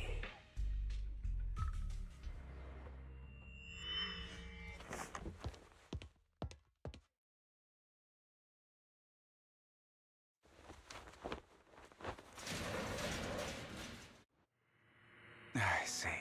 This is still an illusion. I wonder who's going to show up this time.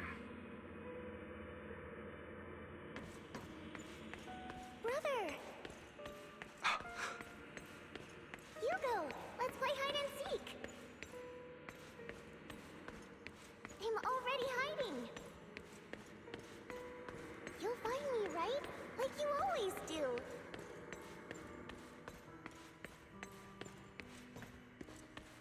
Serena.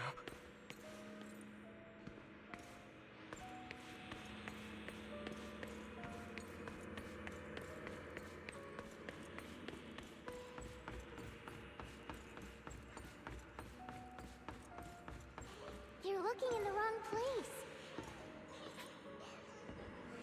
I found an even better hiding spot this time.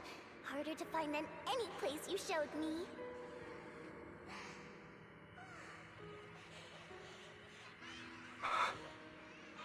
Hey, Hugo. Do you ever wonder why I had to die? It was because of me. That's right. It was because of you. It's all your fault. If only you didn't exist, I wouldn't have had to suffer.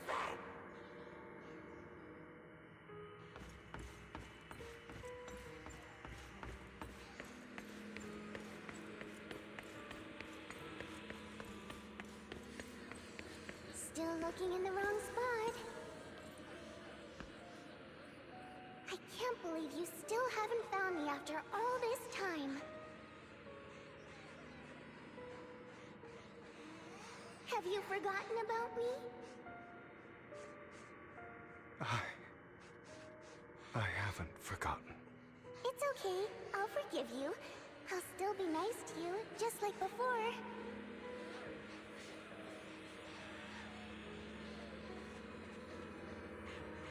I was the only one who was ever nice to you, wasn't I? Yes. Then tell me, why do good people always suffer? Why is kindness always punished instead?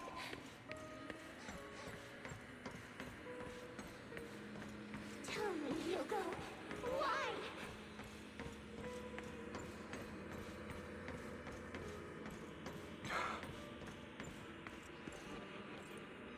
Hugo, are you lost? Go back the way you came. I left you a surprise there.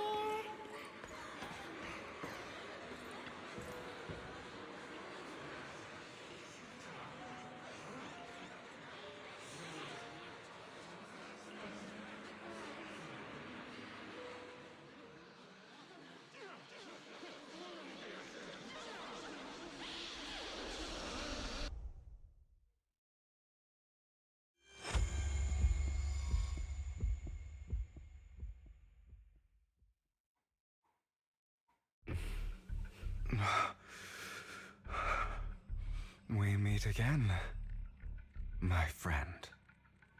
I told you, I am you. The side of you that you've always tried to deny existed. Of course. I know.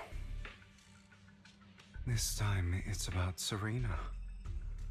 Right? Yes. Your half-sister. And the only child in the Ravenlock family who was kind to you. Unfortunately,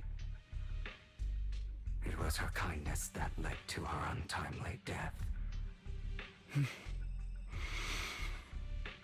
It was my fault. I don't like the way you blame yourself. Because that means I'm to blame as well.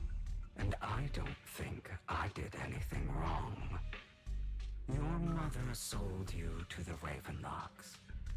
And your father, he saw your talent and wanted to use you to push the other children into competing with each other. My brothers and sisters wanted to get rid of me from the moment they first saw me. In their eyes, you were no more than a slave. But Serena dared to treat you, a slave, as if you were human. And so, she was fated to die. They tried to kill me many times, but I was careful, and they did not succeed. So they killed Serena, who was weaker, an easier target, and pinned everything on you. Serena died in your place. Those cruel brats thought that by reporting this to Father, they could use it to get rid of you, a rival who threatened their positions. Yet, not only did Father not blame you for the incident, he praised you for it. In this world, only the ruthless, cruel, and merciless can stand at the top. And that's exactly what you managed to live up to, no? You found a perfect opportunity thereafter to catch the ringleader of the group who framed you and almost beat him to death.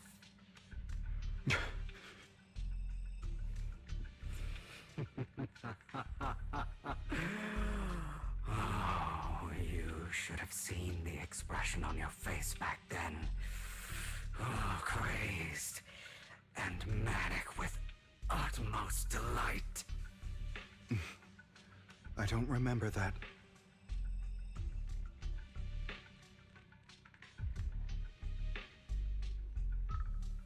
Here you go again, trying to deny your desires. Deep down inside, you've always wondered, asking yourself why these evil people never got the punishment they deserved. Why the world is so unfair. Don't you want to rip them to shreds? Just like that day when you beat that boy's face into the dirt until he was barely recognizable. His disgusting blood staining your fists. Recall your exhilaration, your cathartic release of rage, that outpour of hatred. That victory belongs to you. You deserve it. Those brothers and sisters of mine are all dead. I cannot take revenge against the long deceased. They died by Hartman's hand, dying in the power struggle to become the Ravenlock family's heir, rather than by our scythe. Boring. Boring. I find it hilariously ironic. Children who would murder their own kin for scraps of power dead at the hand of their uncle who followed their example. Is that not karma? Power struggles pitting kin against each other, betrayal, suspicion, and hatred between people of the same blood. It's like a curse, written into the Ravenlock family's genes. Laughably stupid. Don't forget, my dear, that the same blood flows through your veins.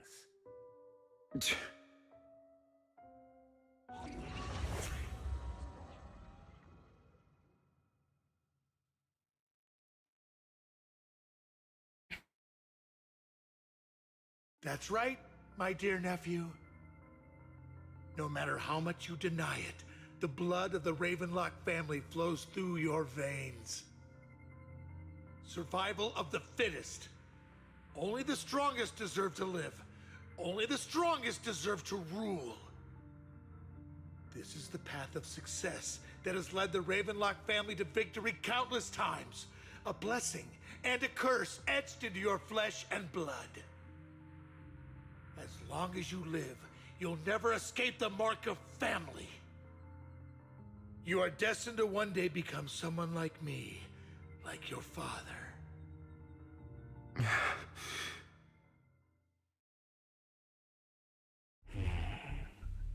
Is that fear I sense? I can see you trembling. Why does the Ravenlock bloodline terrify you so? I won't become like my father. Never. You won't become a failure like him. So relax. Our power eclipses him, and so does our ambition. So, do not deny your own desires. Do not resist your own ambition. This is the talent you were born with. The best gift fate has ever given you. Admit it. Deep within your heart lies a spark, yearning to ignite a raging inferno that will burn everything down. And I am that spark.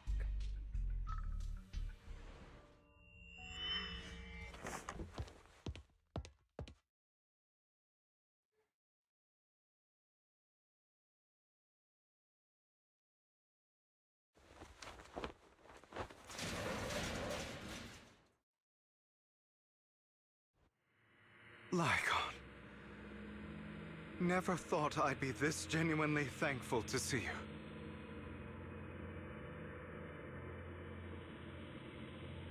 Seeing you means this never-ending nightmare is finally over, right?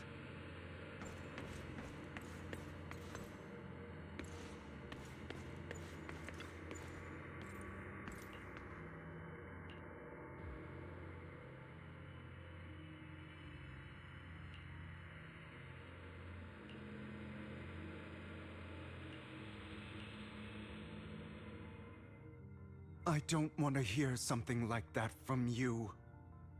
You have no idea what that man, my father, is really like.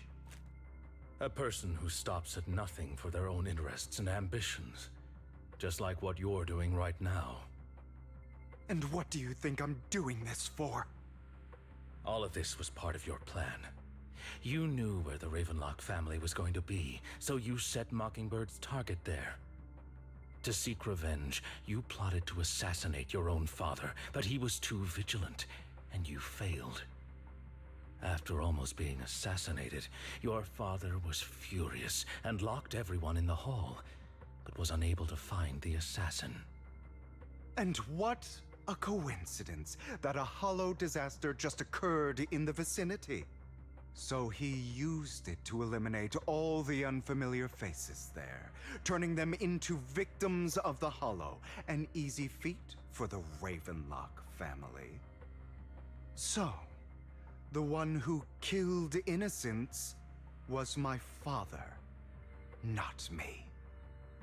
You knew what choice an extremist like him would make, and you used the chaos to once again attempt an assassination. This time you succeeded. You killed your own father at the cost of innocent lives. Admit it, Hugo. You don't care about anyone else. The only thing you care about is your revenge. How is that any different from your father? Enough. I'm tired. I may hate him for betraying me, but he wouldn't say something like that. What? You aren't Lycon. You're the other me, hidden deep within my heart.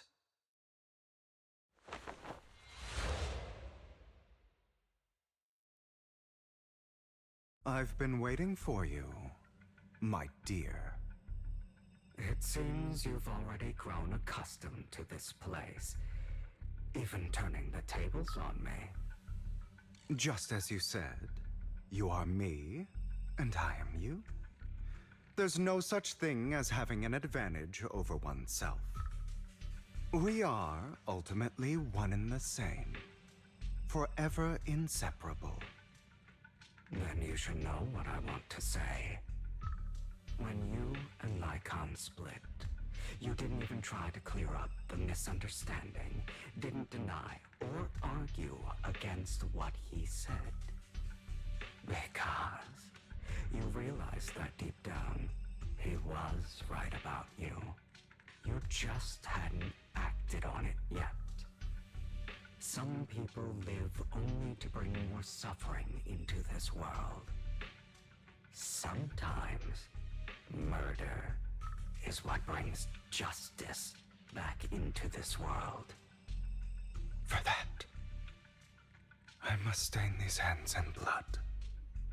That's right. Just like what you said before you faked your death. Were those words really just an act? To slay the dragon, you must first become one with sharp claws, rending fangs, and strength enough to destroy anything. You know the truth better than anyone. If you hadn't hesitated and instead seized the first opportunity to kill your father, none of what followed would have happened. Innocent civilians wouldn't have died. Your partner wouldn't have lost an eye and both legs trying to save people. And Mockingbird would have never gotten to that point. You can save more people. Save good people. Save more lives than the evil ones you take. I've spent countless hours in regret over that incident. So why not submit to your true nature? You want to be the judge, jury, and executioner of this world. And you can. I wasn't responsible for Father's death. The true mastermind is my uncle, Hartman. His schemes to kill the head of the family were all so he could take control. Mockingbird was simply unlucky enough to get caught up in it. So, for a behemoth like the Ravenlock family, with its roots so deep, a single person's death, regardless of who that person is, wouldn't change anything. Of course, whether it's Topps, the Mayflower family, or even the entire world, it's actually all the same. I refuse to be dragged down by pointless hatred any longer. You foolish, stubborn idiot. Do you understand the power of hatred? Have we not come this far precisely because of it? Or are you going to follow Lycon and Jack's twisted logic? Come on. You don't actually trust anyone? Otherwise, why would you hide this whole scheme of faking your death from them?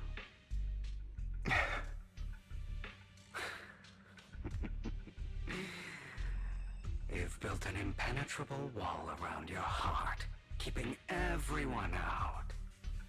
Of course you are right to do so. No one in this world can be trusted. Always. All you'll receive is hatred from your own blood and no love. Suspicion from your companions, and betrayal that comes all too easily. But the most ridiculous thing is that you want them to trust you. You stay silent and long for them to notice your suffering. You yearn for your companion's understanding and trust. Idiot. That's why you are incapable of exploiting them for your own ends. You care about their safety even more than your own. But remember, only the weak need companions. And we are children born from hatred. We are different from them. I will never be like them, and I don't need to be. Come, let me show you what powers we can wield. But you are me, and I'll never lose to myself.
Think about all the injustice you've suffered.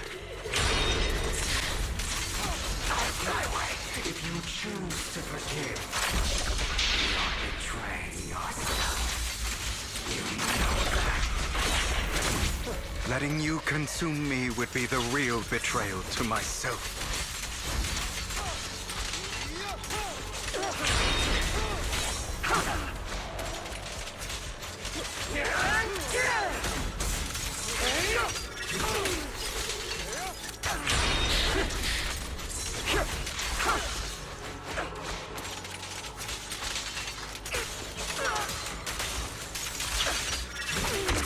Just afraid to admit it.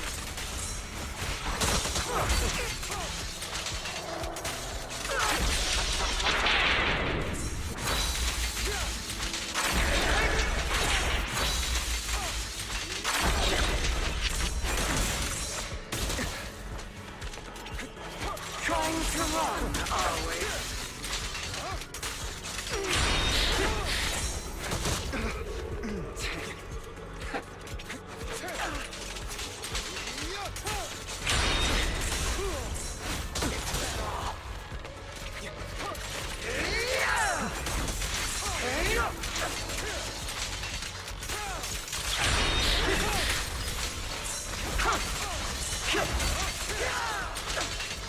You're too scared to face your true self and what you truly desire.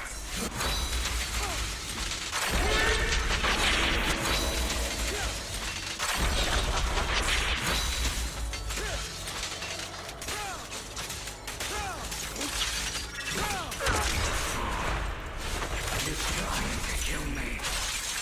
You think you can just get rid of me? Without me, you are nothing. For what it's worth, thank you. Don't be afraid. You and I are inseparable.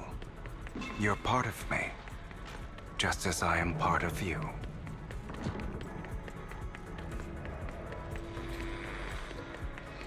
Fancy words won't change anything.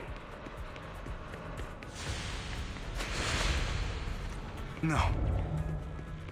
It's not just platitudes. I finally understand now. Some pain only fades when it's seen, when it's accepted.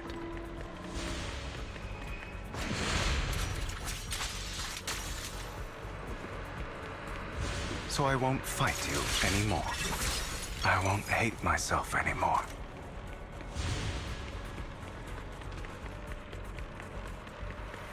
Weakness, hatred, malice.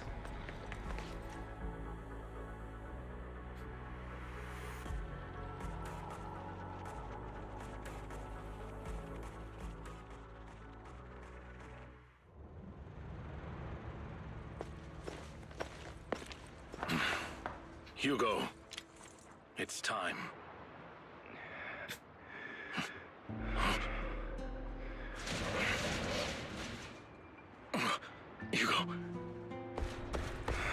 Hugo, you... Did I scare you? I made it through. I won. No praise from me, my dearest partner.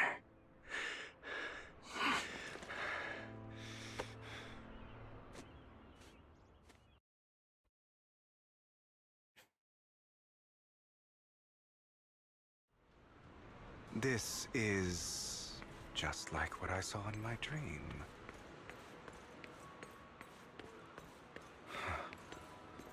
I guess there are still some lingering side effects.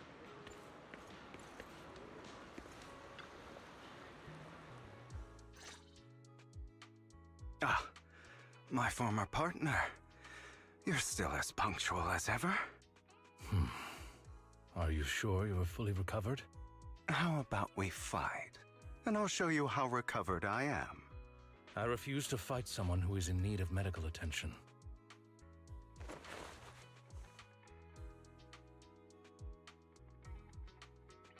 How thoughtful.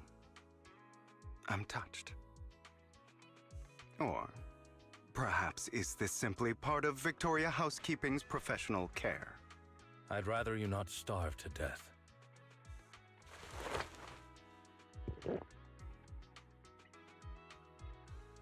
Not to your liking. I'm fairly certain this is the same kind as before. No. I've just gone too long without food. It feels a bit uncomfortable. Either way, thank you. Now tell me, what exactly happened in the warehouse? Just going a bit crazy from... you know what? Were you expecting anything else? But I did have a very long dream. A dream about many things from the past. If I had to put it into words, it would be like giving myself psychological therapy. You seem like you could benefit from some too. How about it? Want to book a session with me? Trust me, I'm a pro. Seems you really have recovered. Well, of course. I'm feeling pretty great right now. Like I could argue with you all day on every petty detail of who exactly was in the wrong back then. I wanted to ask, what you said about Mockingbird before, when you faked your death, was that part of the act? You mean the part about how Mockingbird has never really changed anything or saved anyone. I didn't expect you to still be so hung up on this. Interesting. After all, it was you who chose to betray Mockingbird. To betray me. Just as I said before, I never considered Mockingbird a failure. Perhaps Mockingbird deviated from its origins, but it has its value. You shouldn't reject the things you've done. Or Mockingbird. I have contemplated this before. Yes. Mockingbird has helped some people and has genuinely managed to cause trouble for those who abuse their positions of power for evil. Yet those in high positions still possess immense resources, and the people we helped remain destitute and suffering, willing to become slaves to those in power for scraps. But just as you said, even if what we did was childishly idealistic and flawed, as little as we actually achieved, even the slightest change is by no means meaningless. Nothing holds more value to me than Mockingbird.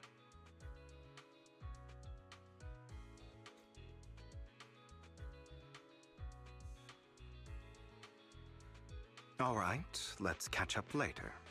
I still have things to do and need to wrap up my plan. I thought you would rest up first. As much as I would prefer that. My dear uncle and the Exaltus fanatics likely would not give me such an opportunity. If all has gone to plan, the fish will have taken the bait already. And if everything goes very well, I'll soon have solid evidence of the Ravenlock family's crimes.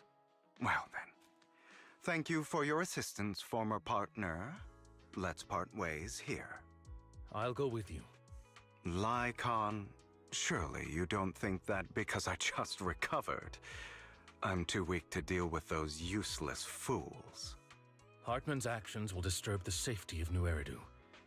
As I serve the mayor, I should intervene. Very well, whatever. Let's go. And don't slow me down.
I'm sure you've heard about the missing workers from companies under the Ravenlock family, too.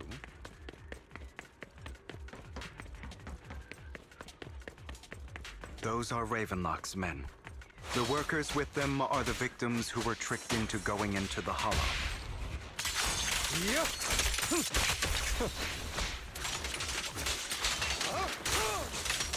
Come on, let's get them out of here.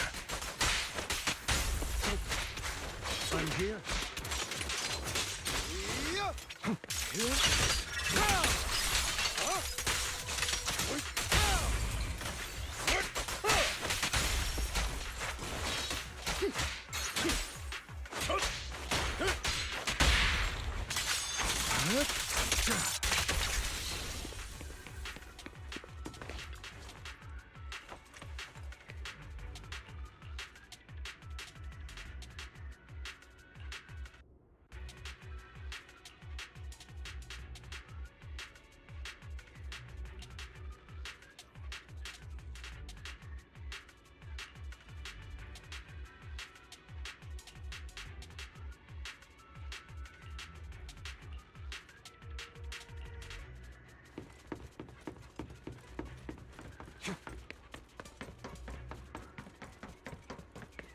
Bunch of nobodies.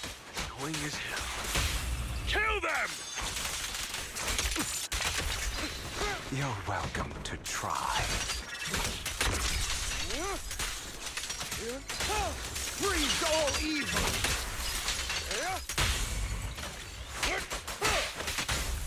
Oh, what a coincidence.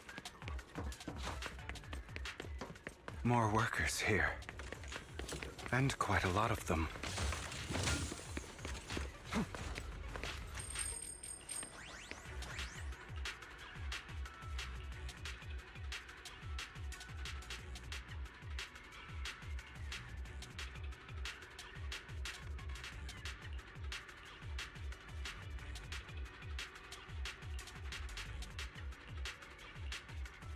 Is Hartman behind this, too?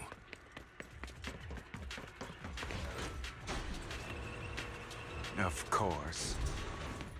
He threw them into the hollow like offerings for the Exaltists.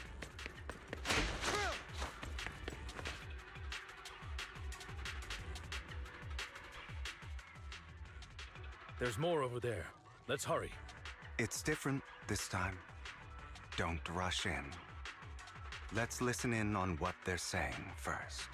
I still need more direct evidence to ensure the plan is absolutely foolproof.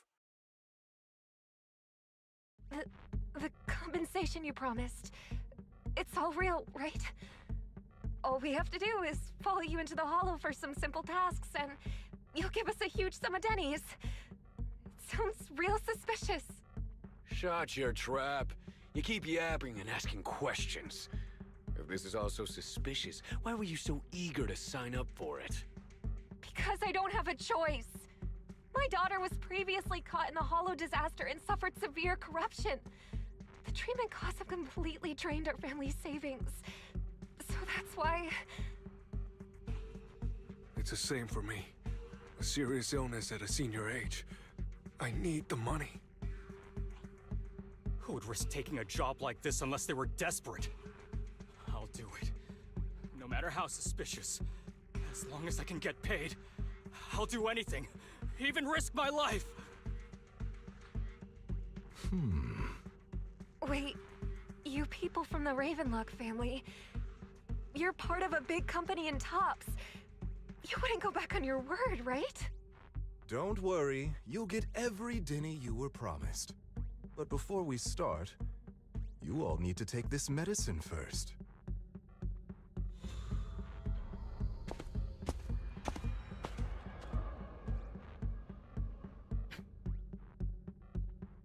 Bro, should we really be doing this already?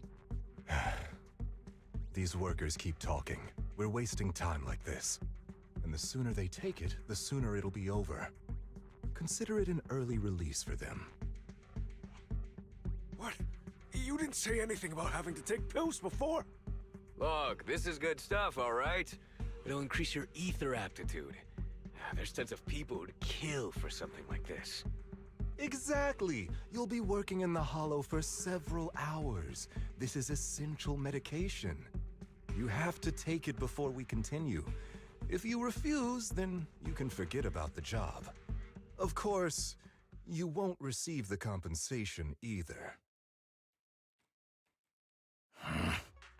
Lycon, what are you doing?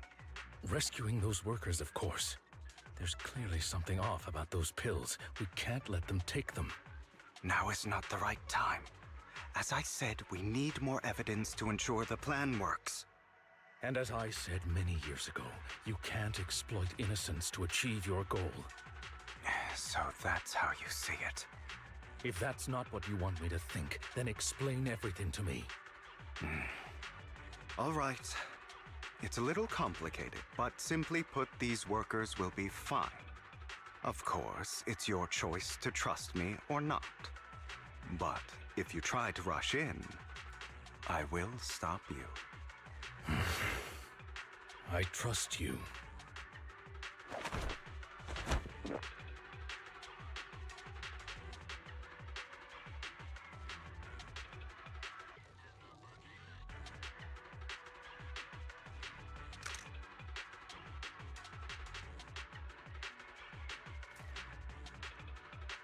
All right.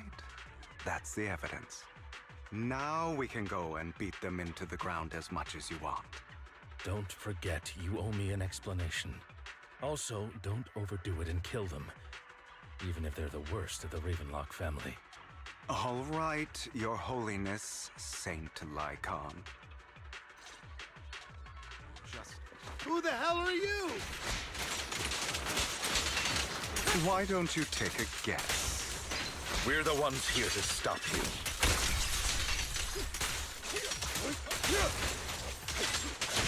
Can't remember the last time we worked this well as a team.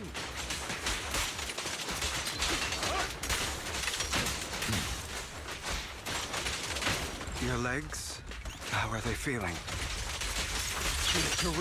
I'm fine. To be honest, I think I prefer the way you used to fight. You had a lot more aggression. I've merely learned to control my strength. Let the party begin.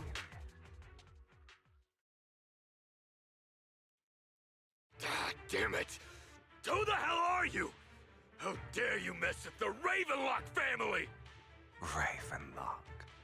Savor the name while you can, for it will soon cease to exist. What's that supposed to mean? It means exactly what I said. I think this might be good for you. Sever your ties while you can. You still have a chance to walk your own path. The family's honor comes above all else. Is that really what you think? I saw the compassion on your face just now. You're not from the main family, right? That's why you were assigned to these trivial tasks. But in reality, there's no need for you to keep playing this boring game for them. I don't have a choice.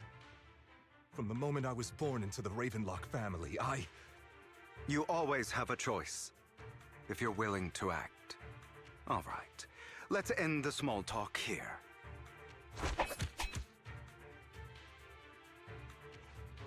Don't worry, Lycon. I didn't hit them too hard, just enough to keep them quiet.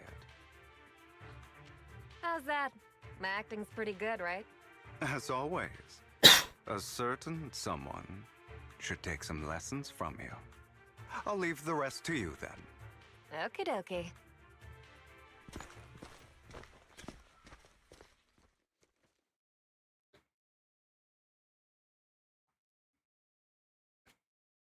Okay, now can you tell me exactly what's going on here? As you can see, that worker just now was actually an informant of mine. The pills were swapped out with vitamin tablets. Outside of this batch, some workers have already taken the actual substance Hartman has. But rest assured, the antidote for it is already in development.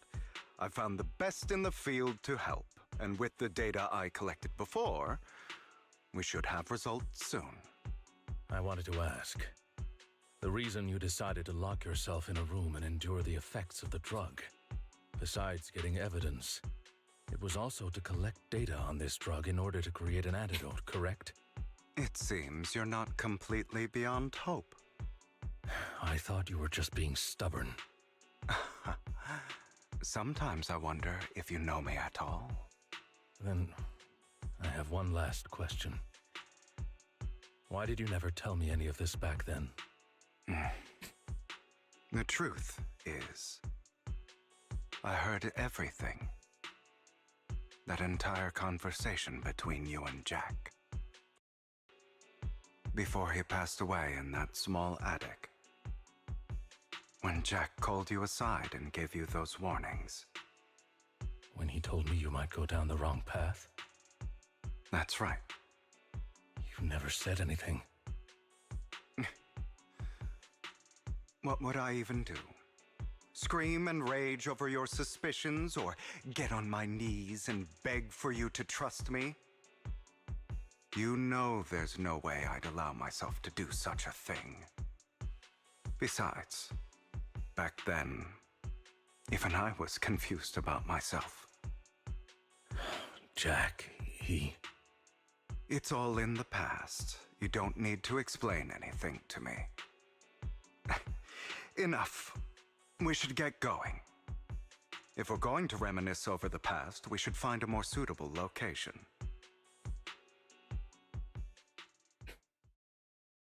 Lycon? That incident back then. I didn't do it. It was a scheme Hartman devised to take over the family. It was Hartman who killed my father, too. I only discovered the truth long after the fact. I did indeed attack my father, and I thought he was dead. But he wasn't. I couldn't kill him. And even before that, if I hadn't hesitated, none of what followed would have happened. Even now, I still think they deserve death. But I no longer care to personally deliver that fate. They're beneath me. And I have more important things to do. You? I know we may never agree on that point, Lycon. I once wanted to fight against those ugly truths that defined me, but I discovered that the more I rejected them, the more painful it became. So, I could only accept that crazed, hateful, and malicious side of myself. As long as I know I will never become like my father, like Hartman, that is enough for me. You've changed. But I think that might be a good thing. Don't patronize me. You've changed a lot too, compared to before. I still disagree with Jack's words. And I won't forgive your betrayal. I will walk the path I believe is right. Even if I must tread over thorns and through the mud. But I will also allow you to walk your own path. Lycon. Should I say thank you? You're welcome. Come to think of it, we haven't talked about your legs and eye. It was just an accident, not your fault. I'm doing well now. I hope you are too. On the contrary, perhaps I should be the one apologizing. I misjudged you. I used to think you wanted power, that everything you did was for your own ambitions. I thought you wanted the power to pass judgment on all in this world, like a god. I am a god. I am my own god. Or you could say that in this world, everyone is their own god. There are many things that we are powerless to change. But there are also many choices we can make. Just as I said before, I am the only one who can kill me or save me. I'm glad you think that way. Let's go. I still have one last thing to do. To witness the end of Ravenlock.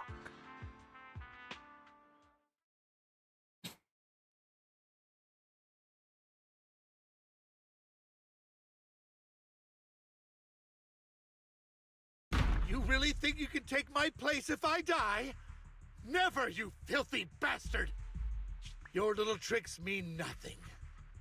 As long as the Ravenlock family stands, I can still get back on my feet. You still don't get it, do you? This was never about avenging my father. And I don't care about taking your place.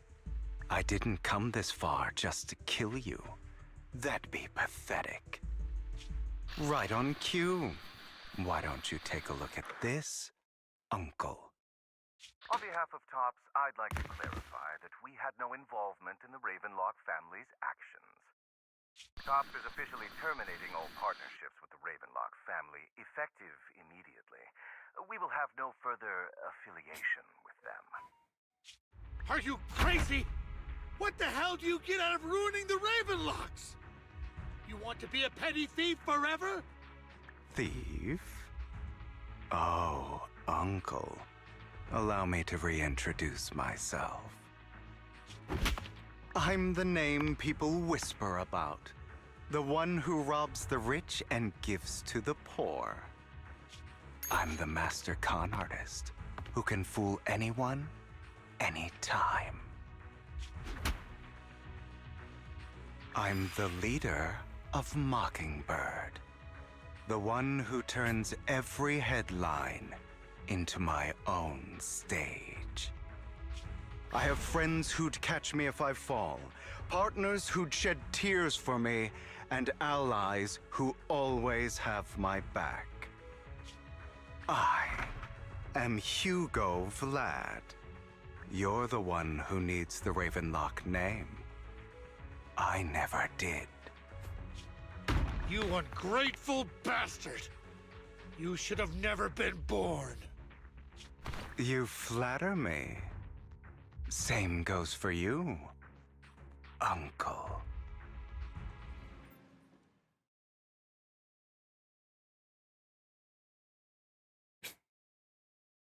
You've done well, Vivian. You had better give me an explanation.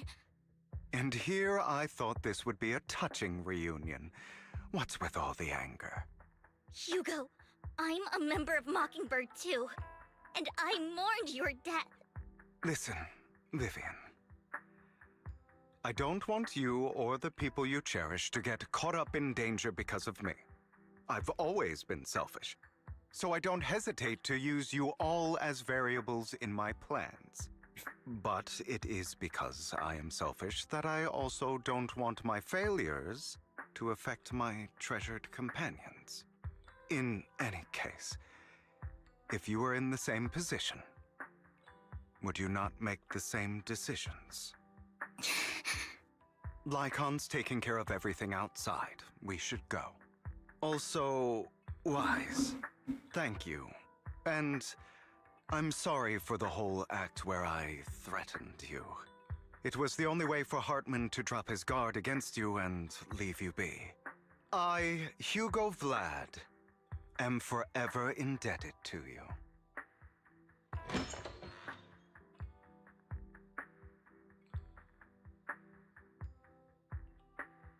Master Proxy, although it is late, there is some important intel that I must give you now.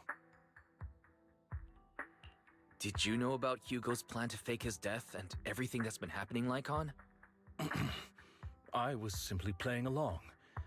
After all, I could not determine whether Hugo's plan would pose a threat to you. You are a student of the mayor's late friend, and I am obligated to protect you.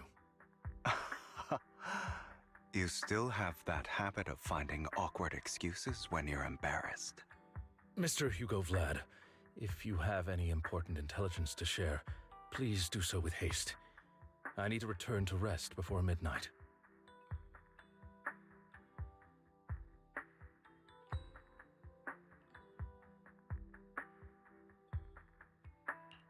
You two sure are, close. For the sake of a certain old fossil's sleep schedule, I'll keep it brief. I learned from Camille that Dina intends to embed the sacrifice core into the sacrifice. Apparently, it will make the sacrifice much stronger. Sacrifices created this way will not retain their minds and will indiscriminately attack all living beings, including their creator. So the Exaltists don't do this. It would bring them no benefit. But Dina's concoction can control people's minds. If a person takes the pill and is injected with the serum Landon left behind, the sacrifice would be under its creator's control. Although the dormant sacrifice has been destroyed, Dina found a batch of that serum her father created and wants to create new sacrifices.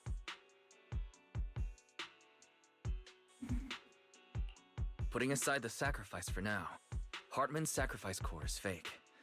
We don't know where the real one disappeared to. The real core has always been here. Here?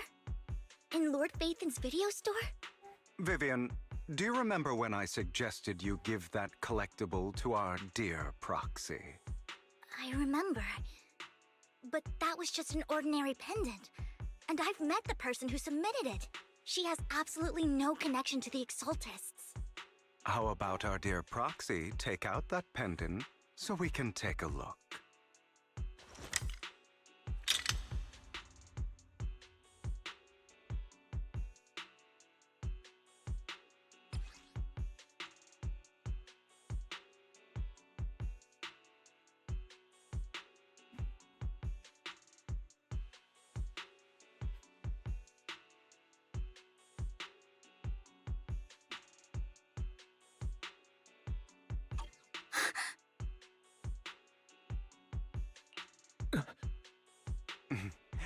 I'll take your surprised expressions as a compliment for my little trick. I will hand over this core to the mayor as agreed. Since he fulfilled his promise to protect Vivian and the manager while I was pretending to be dead, I won't go back on my promises. No wonder the mayor would promote rhetoric favorable to Mockingbird. I can't believe I thought he was actually being sincere. Since we have the sacrifice core, all we have to do now is stop Dina from using innocent people to make more sacrifices. Yes, and we need to destroy the last batch of Landon's serum. Hopefully with no options left, Dina will give up her obsession. All right, that's the important stuff. I'm going to go and confirm where Landon's serum's been stashed. I'll contact you again once I have something.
Landon's stash should be somewhere nearby. I did some digging. Some of the missing workers were brought here too. What? Can't handle it? Dina's getting ready to make her move. In position. Don't worry. We'll clear them out. Yep.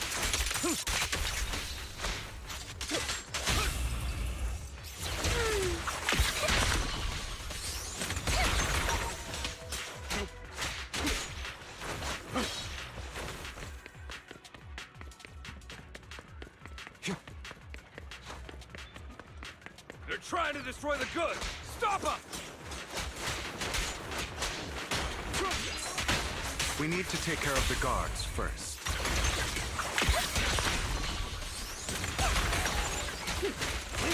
I'm here. Freeze all evil! Some of the serum is stored in this warehouse. You're not taking anything from here!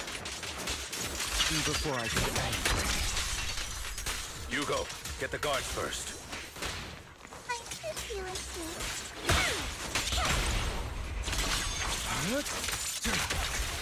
Allow me to reach my soul. You just stepped into your own grave! Understood.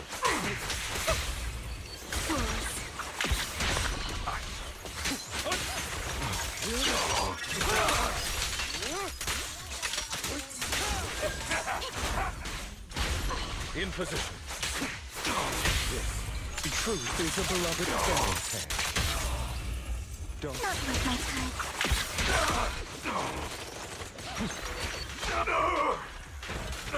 I'll take you. Scram before I can. Understood. I'll eliminate any obstacle. I'm awaiting orders. Tales for the dawn that sets the world alight. Prostrate yourself before the abyss. The end is now. More of Landon's serum survives than expected. Fortunately, since they're still here, it means Dina hasn't executed the final step of her plan. There is likely a lot more stashed around here, and we have yet to locate the missing people. Our actions here won't go unnoticed. Perhaps they're making plans to deal with us on their side. With Landon and Dina's concoctions combined, she may be capable of creating a sacrifice that obeys her. If it comes to that, this will get far more troublesome. How about we split up? Hugo and Lycon will destroy what remains of the substance around here, and Vivian and I will go search elsewhere. Very well. Let's go with your plan. But be careful if you encounter Dina and her people. According to Camille, she's absolutely obsessed with completing her father's dying wish. Who knows what she may try? Let's part ways here for now. And perhaps the other manager could use EOS to guide us. Sure.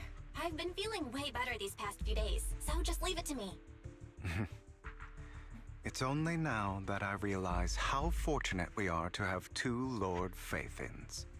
Yeah, but I feel like our work's doubled. In the past, Wise and I would only ever work on the same route. Greater power means more responsibility. And in any case, I'm sure the mayor would be able to provide double compensation. He's a very generous person, after all. Right, Lycon? I will request additional compensation from the mayor. It's not about compensation. It's just... I'm still not used to us being separated in the Hollow, so I'm worried about Wise's safety. Oh, but I have no doubt in your abilities. I just haven't gotten used to it yet.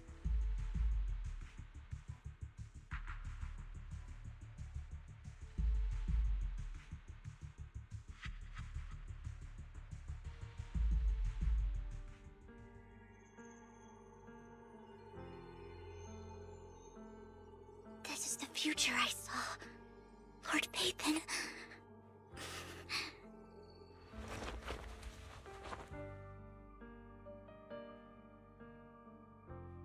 I'm sorry. This time, I will make sure the future I saw does not come to pass. I don't want to bring you misfortune. That's all I wish for.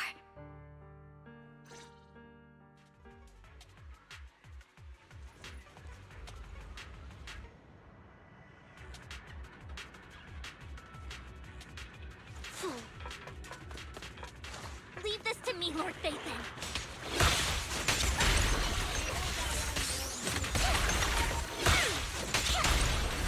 What's up?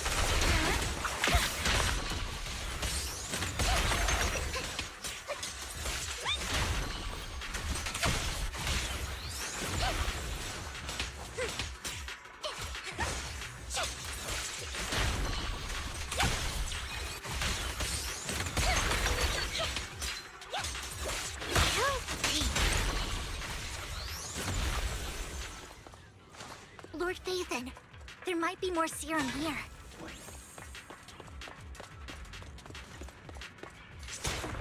How dare you steal from Lady Dina!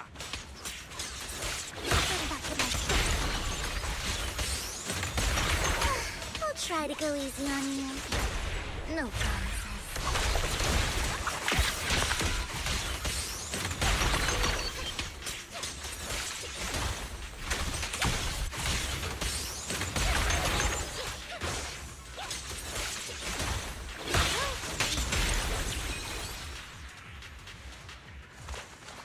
There are containers by the fissure.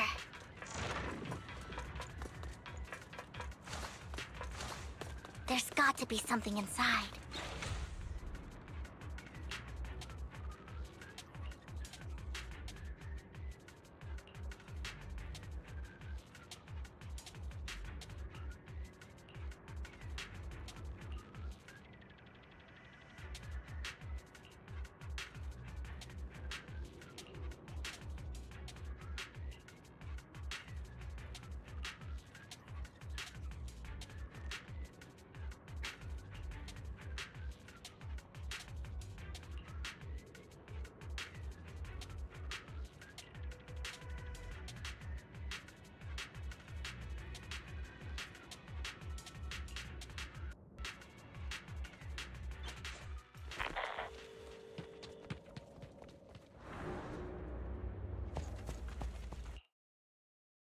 It must have been tough for you to find this place. Vivian, if you had stayed out of it, I wouldn't be so eager to get rid of you. Those people have been taken to safety. You're all out of options. They're just mere test subjects. So what if they get away? There will always be people consumed by greed, and therefore, they will come willingly to me. In any case, what are a few sacrifices in comparison to the completion of Father's grand ambition? Dina, you deceived those people. They didn't come willingly to you. You tricked them, just like Landon did back then. Deceived? Father gave hope to those who had everything taken from them by the Hollows. Vivian, you once rejoiced at the hope Father offered you, too. Before Father took you in, you were no more than an omen of disaster that no one wanted. It was Father who gave you shelter and a purpose for existing. Do you remember the first time you bestowed a blessing under Father's guidance? How did you feel when that person looked at you with adoration and gratefulness? That was the first time you felt hope. Like your existence had a purpose, right? Don't forget that it was Father who, through what you call deception, gave you hope. And you, what have you done? You basked in Father's attention and everyone's adoration, only to destroy everything. Do you think that by leaving the Exaltists, those people will live better lives? Of course not. Those who suffered under the Hollows will only continue on as walking corpses, without the hope Father gave them. Do you really think you're some sort of savior, Vivian? In the end, You're just an ungrateful brat who brings misfortune to those around her. It was you who destroyed everyone's hope. Not everyone wants to live in false hope, Dina. You say it's because of greed that people willingly become your sacrifices. Perhaps those people aren't entirely virtuous. But that greed is just wanting to live a better life beyond the Hollows. What you and Landon have done was never about giving people hope, but exploiting it. Stop lying to yourself. Deep down, you know what Landon did was cruel. No.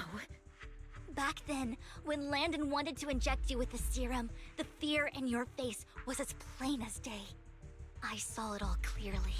If all of this is as righteous as you claim, then why did you make such an expression, Dina? Don't look at me with such pity! Father did nothing wrong. All of this is to make something of the Hollows other than disaster. That's everyone's only hope. Dina, it's not too late to stop. Stop living in this lie. You know what would happen if a sacrifice loses control and escapes the Hollow. It's not the Hollows that are to blame for those people's deaths, but the hope you keep talking about. That will cause more despair and claim more lives. That is merely the necessary sacrifice to accomplish a greater goal. No one deserves to be a sacrifice. Your hypocritical magnanimity disgusts me. I can always go and get more test subjects if they've escaped. And I will be able to replicate Father's serum with enough time. With you gone, I'll be able to complete Father's gift to the Creator and fulfill his last wish. Camille, release the failed subjects. Lady Dina. Camille, are you going to do what you did before? You keep saying you'll follow the Creator, but it's all lies. Lady Dina, the Hollows took my family from me. I understand that there's no way to get back what I've lost. It was Lord Landon who told me that the Creator would guide me. One day, Hollows will no longer be disasters.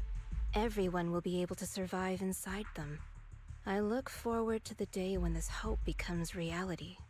I watched you grow up, and I know that you've always looked up to your father. He gives you hope, and I destroyed that hope with my own hands.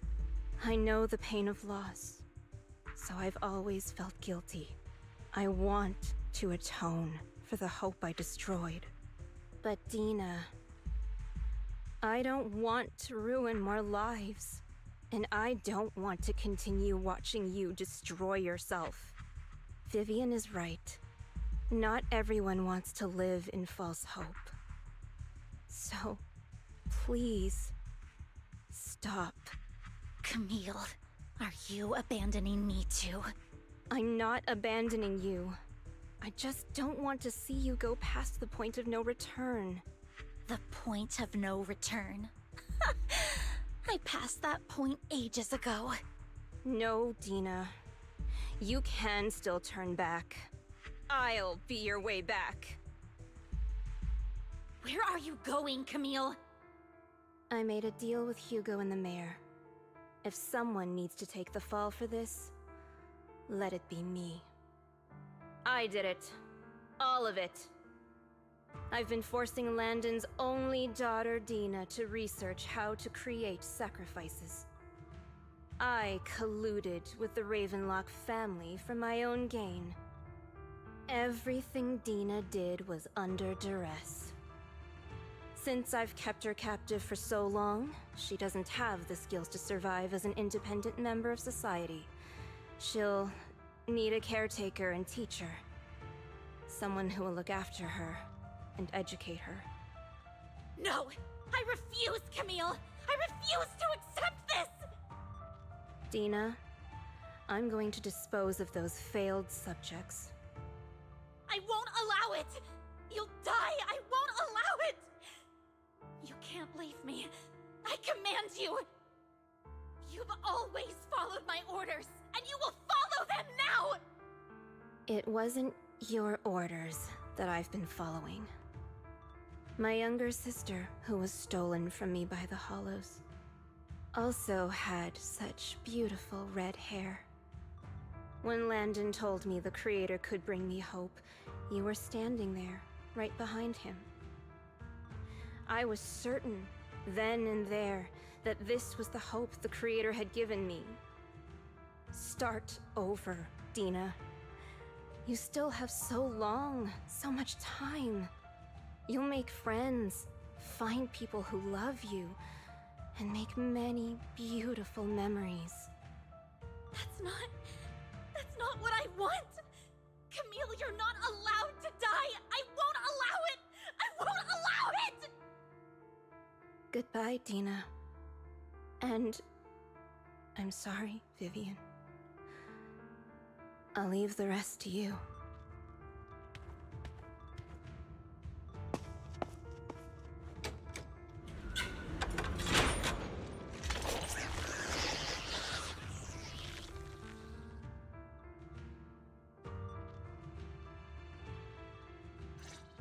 Take out these ethereals first. We can't let Camille's efforts go to waste.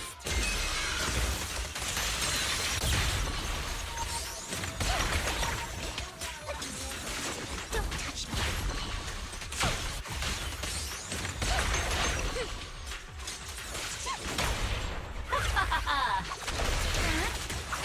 Let's go after Dina, Lord Phaethon.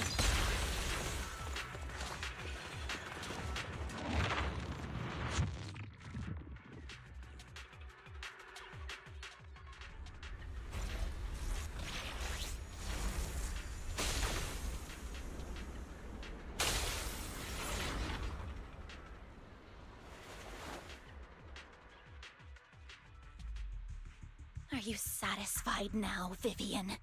You were the one who brought yourself to this point. You're saying this is all my fault? Losing my father, losing Camille. I wish you had never come into my life. At first, when Father brought you home, I was happy. There are so many Exaltists, yet Father never allowed me to get too close with any of them. I never had any friends either. But when Father brought you back, he told me to take good care of you, that you were my first friend. I was also so happy the first time you took my place in helping Father select a person to receive the blessing, because it meant you were different from all those other people. You could stay with me. But soon, I grew jealous. You took the attention that should have belonged to me. You even took Father's love from me. It's only because of my ability that Landon... I know, but... Vivian, jealousy is something you cannot control. Of course, the same goes for fear and hatred. I was terrified that one day you would look at me and shed tears. I knew if that day ever came, Father would not hesitate to force the blessing upon me. And when that day did come, I hated you for causing my father's death. Tina, you knew everything about what happened back then, so...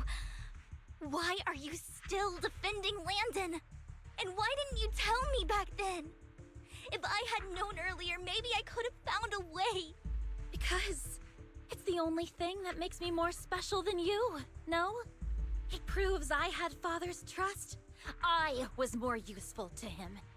Vivian, you said you wandered without a home ever since you were young, hated by anyone you encountered. You were happy to gain recognition from everyone and help Father when you were among the Exaltists. But in the end, you discovered you were being used, so you felt betrayed and hurt. Then, what about me? All I ever had was my father. I've never known a life outside of the Exaltists. Ever since I was young, my only purpose was to help Father select who was to be blessed. The only purpose I had was my father and the Exaltists. I've never been taught anything else, Vivian. It is what little value I have, and have ever had. In the end, You took even that from me and completely destroyed it. You think you're doing good and fighting evil. You've only managed to affect a small part of your world. But have you ever wondered if maybe that's all there is to my world? I never wanted to hurt you. You are also my first friend. And that's why I wanted to save you back then. Save me? You and Camille all talk about saving me. Why don't you understand? To me, loss is so much more painful than death. Tina, you can start over. Everything Camille did was so you could live on. Let's leave the Hollow together. There are so many amazing places in New Eridu. This time, I'll take care of you. I've also met so many amazing people. I'm sure they'll love you too. Okay, Tina? Vivian, I can't forgive you. And I don't want to forgive you. I have nothing left. If what little hatred I do still harbor were taken from me, well, I refuse to be so pitiful. I won't apologize, Vivian.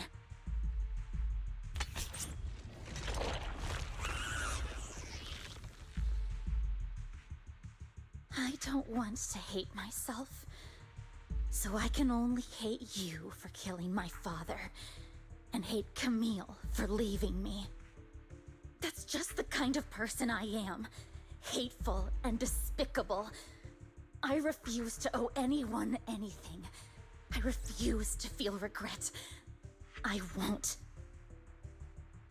Vivian, I will keep hating you. I will take all who are precious to you. I will also hate Camille, so I won't do as she wished and start a new life. Vivian, if you had never existed, if I had never, you would be... Lord Phaethon, please do not interfere. She was my first friend. I'm going to bid her farewell.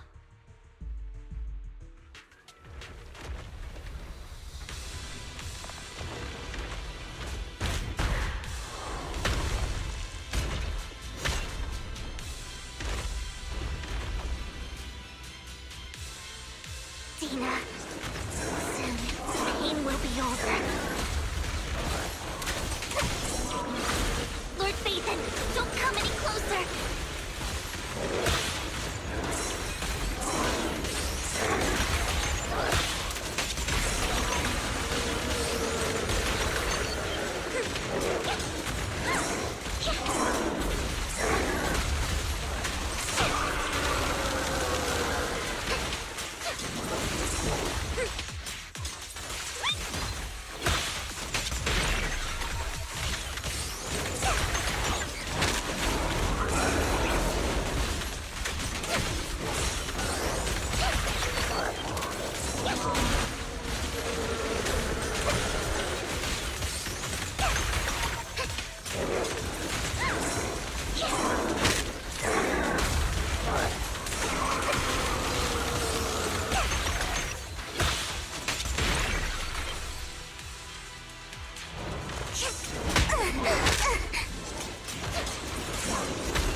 Notice me, Lord Phaethon.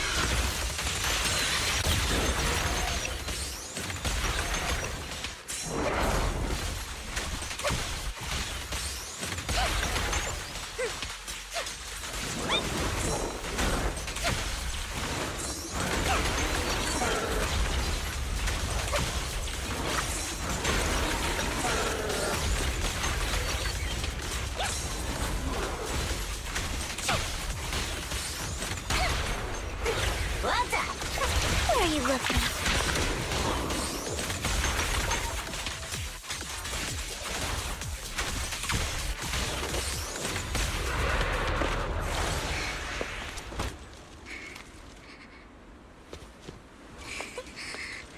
Vivian, behind you!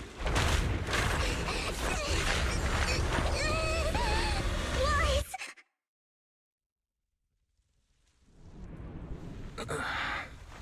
What happened? What the...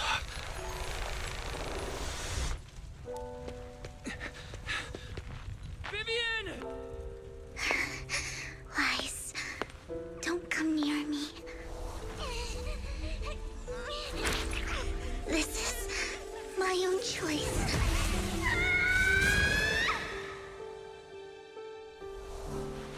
I will change the fate I saw. Vivian!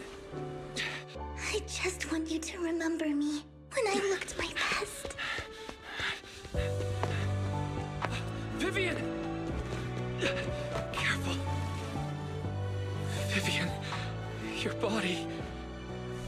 I'm sorry you had to see me like this, but I don't want to be the one that only brings misfortune anymore.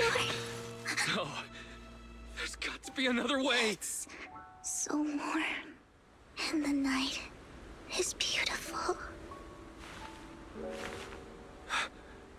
Vivian?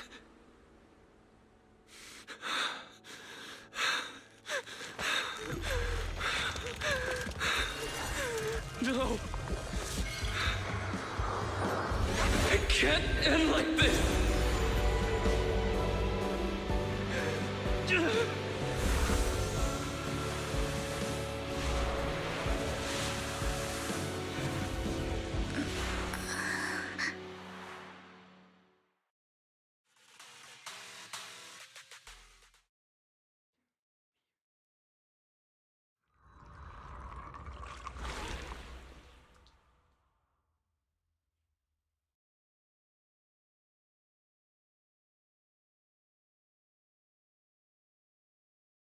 Wise. Wise. Wise, you're finally awake. I'm at the store? I remember I was with Vivian. Wait, she injected herself with Landon's serum. Is she okay? Hugo and Lycon brought you out of the hollow. You scared me to death. Thank goodness you woke up. And you said Vivian used the serum on herself? But she looked fine to me, bar a couple of scratches. Hugo sent me a message earlier saying he got her checked over and she was all right. Do you remember what happened? The situation was dire, so Vivian used the serum on herself to defeat the ethereals. I saw the crystallization process starting to occur. I can't describe exactly what happened. I saw something blurry, but I just wanted to stop Vivian's corruption process. I don't know exactly what I did, but then I lost consciousness. What happened after that? When I led Hugo and Lycon there, it was just you and Vivian lying there on the ground. We couldn't wake either of you. Let's put that aside for now. Do you feel any discomfort, Wise? I'm a bit dizzy, but otherwise, I'm fine. Don't worry. Phew, that's good. You should rest for tonight. Hugo and Vivian said they'll come over tomorrow, so we can discuss the details then.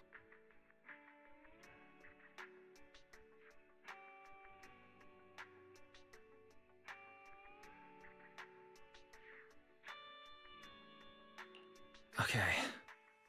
Sorry for worrying you, Belle. Good night.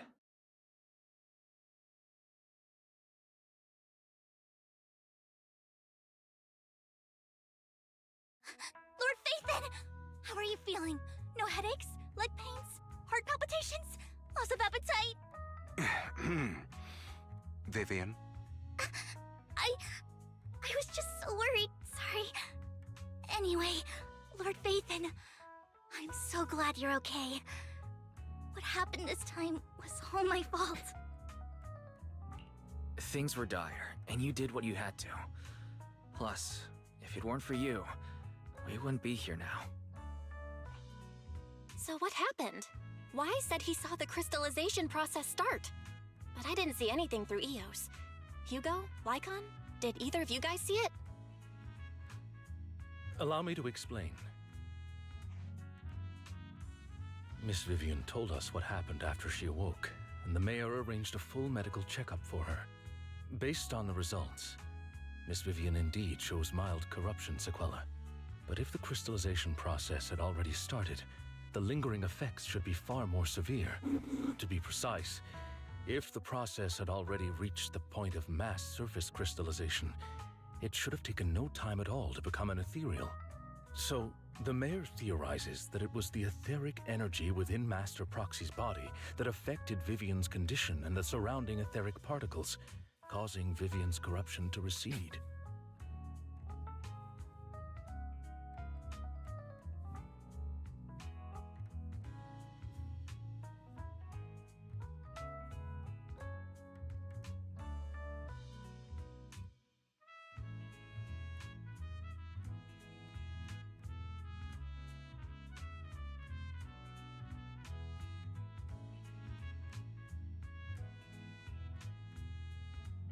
Essentially, corruption is a reaction between the etheric particles inside the body and in the surrounding environment.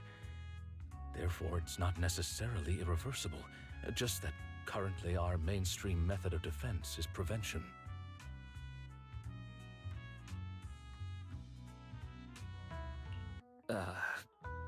I'm having a hard time believing that, even if it's coming from you, Lycon.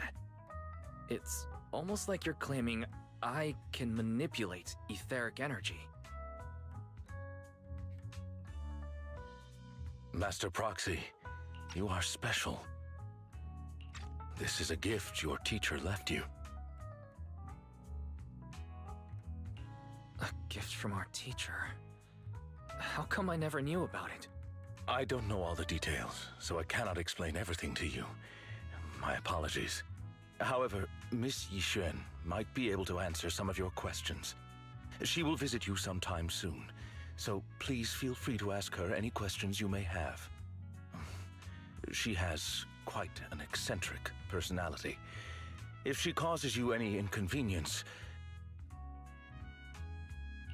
Can I file a complaint about her with you if she does? Master Proxy, you have always been a people person, so I trust you will handle things just fine. The way you said that just makes me more worried. In any case, the mayor has asked me to give everyone his most sincere gratitude. Unfortunately, the mayor could not come personally, but has promised everyone a favor. Provided it's within his means, he will offer his unconditional assistance once. There is no time limit on this favor. Unconditional, What if I wanted his position as mayor? If that is what you desire, then the mayor and his subordinates will be first in line to vote for you in the next election. As for the other votes, you'll have to work for them on your own.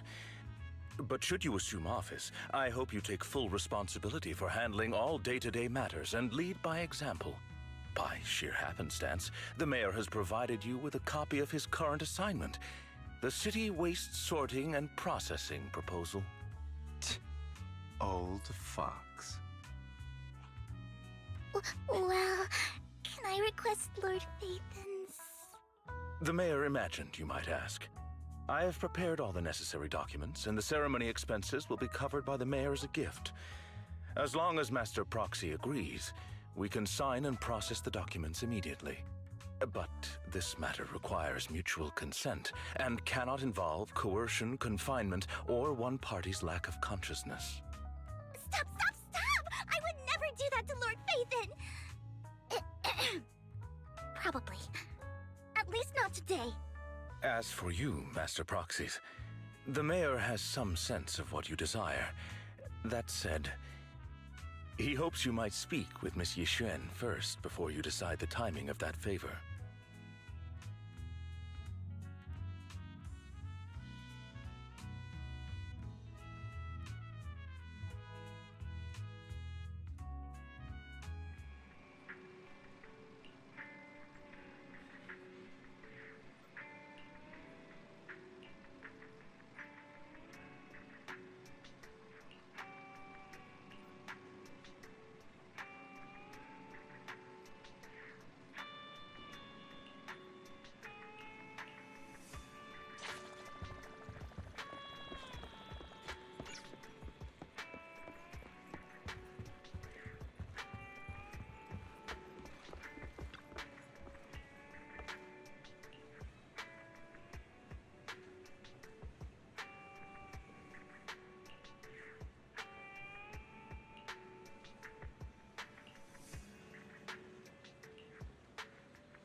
I did not expect that such a spiritual entity would exist here. It appears this street is a geomantic gem. A spiritual entity? His name is Howl, and I guess you could count him as a neighbor of mine. Is there anything special about him? No, I was simply a bit surprised. It's rare to find such an intelligent individual of this breed. Even huskies can be really smart, like Howl. You're right. Yet, being overly intelligent comes at a price. It must stay here for prolonged periods of time, parted from its owner and unable to move about freely. Both a blessing and a curse. However, it seems quite happy. We've strayed a bit off topic. Since you're back, let's discuss our partnership.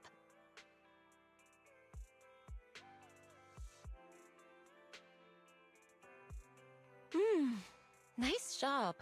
Good air circulation, excellent layout. Very suitable for a business. Your bamboo here are also very energetic. It seems your fortune is good when it comes to wealth. Huh. You even know feng shui? I'm happy to hear that. But who exactly are you? I suppose this is our first official meeting since parting ways in the Hollow. Now that both of you are present, allow me to reintroduce myself. My name is Yi Xuan, a mystic from Yunquei Summit. Mystic? Like those people in movies who can tell your fortune and go around blessing people? This is my first time meeting one in real life. But what's Yunquei Summit? Any details you can give? Just an ordinary sect of the mystic arts. Our disciples travel all across New Eridu and sometimes collaborate with authorities. Currently, I'm affiliated with the Hollow Investigative Association. Right now, however, I'm here to discuss a partnership in the name of the Mayflowers. So, what sort of partnership are we talking about? I have reviewed the documents provided by the Mayflowers. You previously underwent an implant surgery. After recent adjustments, abnormalities occurred. These abnormalities bear resemblance to the craft practiced by us at Yunquei Summit. If you are willing, I can teach you how to better control your abilities. Better control my abilities. That sounds great, but there's no such thing as a free lunch. Since you're willing to teach us your craft, Shifu, you must want something in return, right? That's right. Mayflower will have you join me for some investigations. Looking at my divination results, this will be a complicated and very likely dangerous matter. He's still going over the details, but should have more information for you soon. You can wait until then to decide.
Please, help me check my fortune!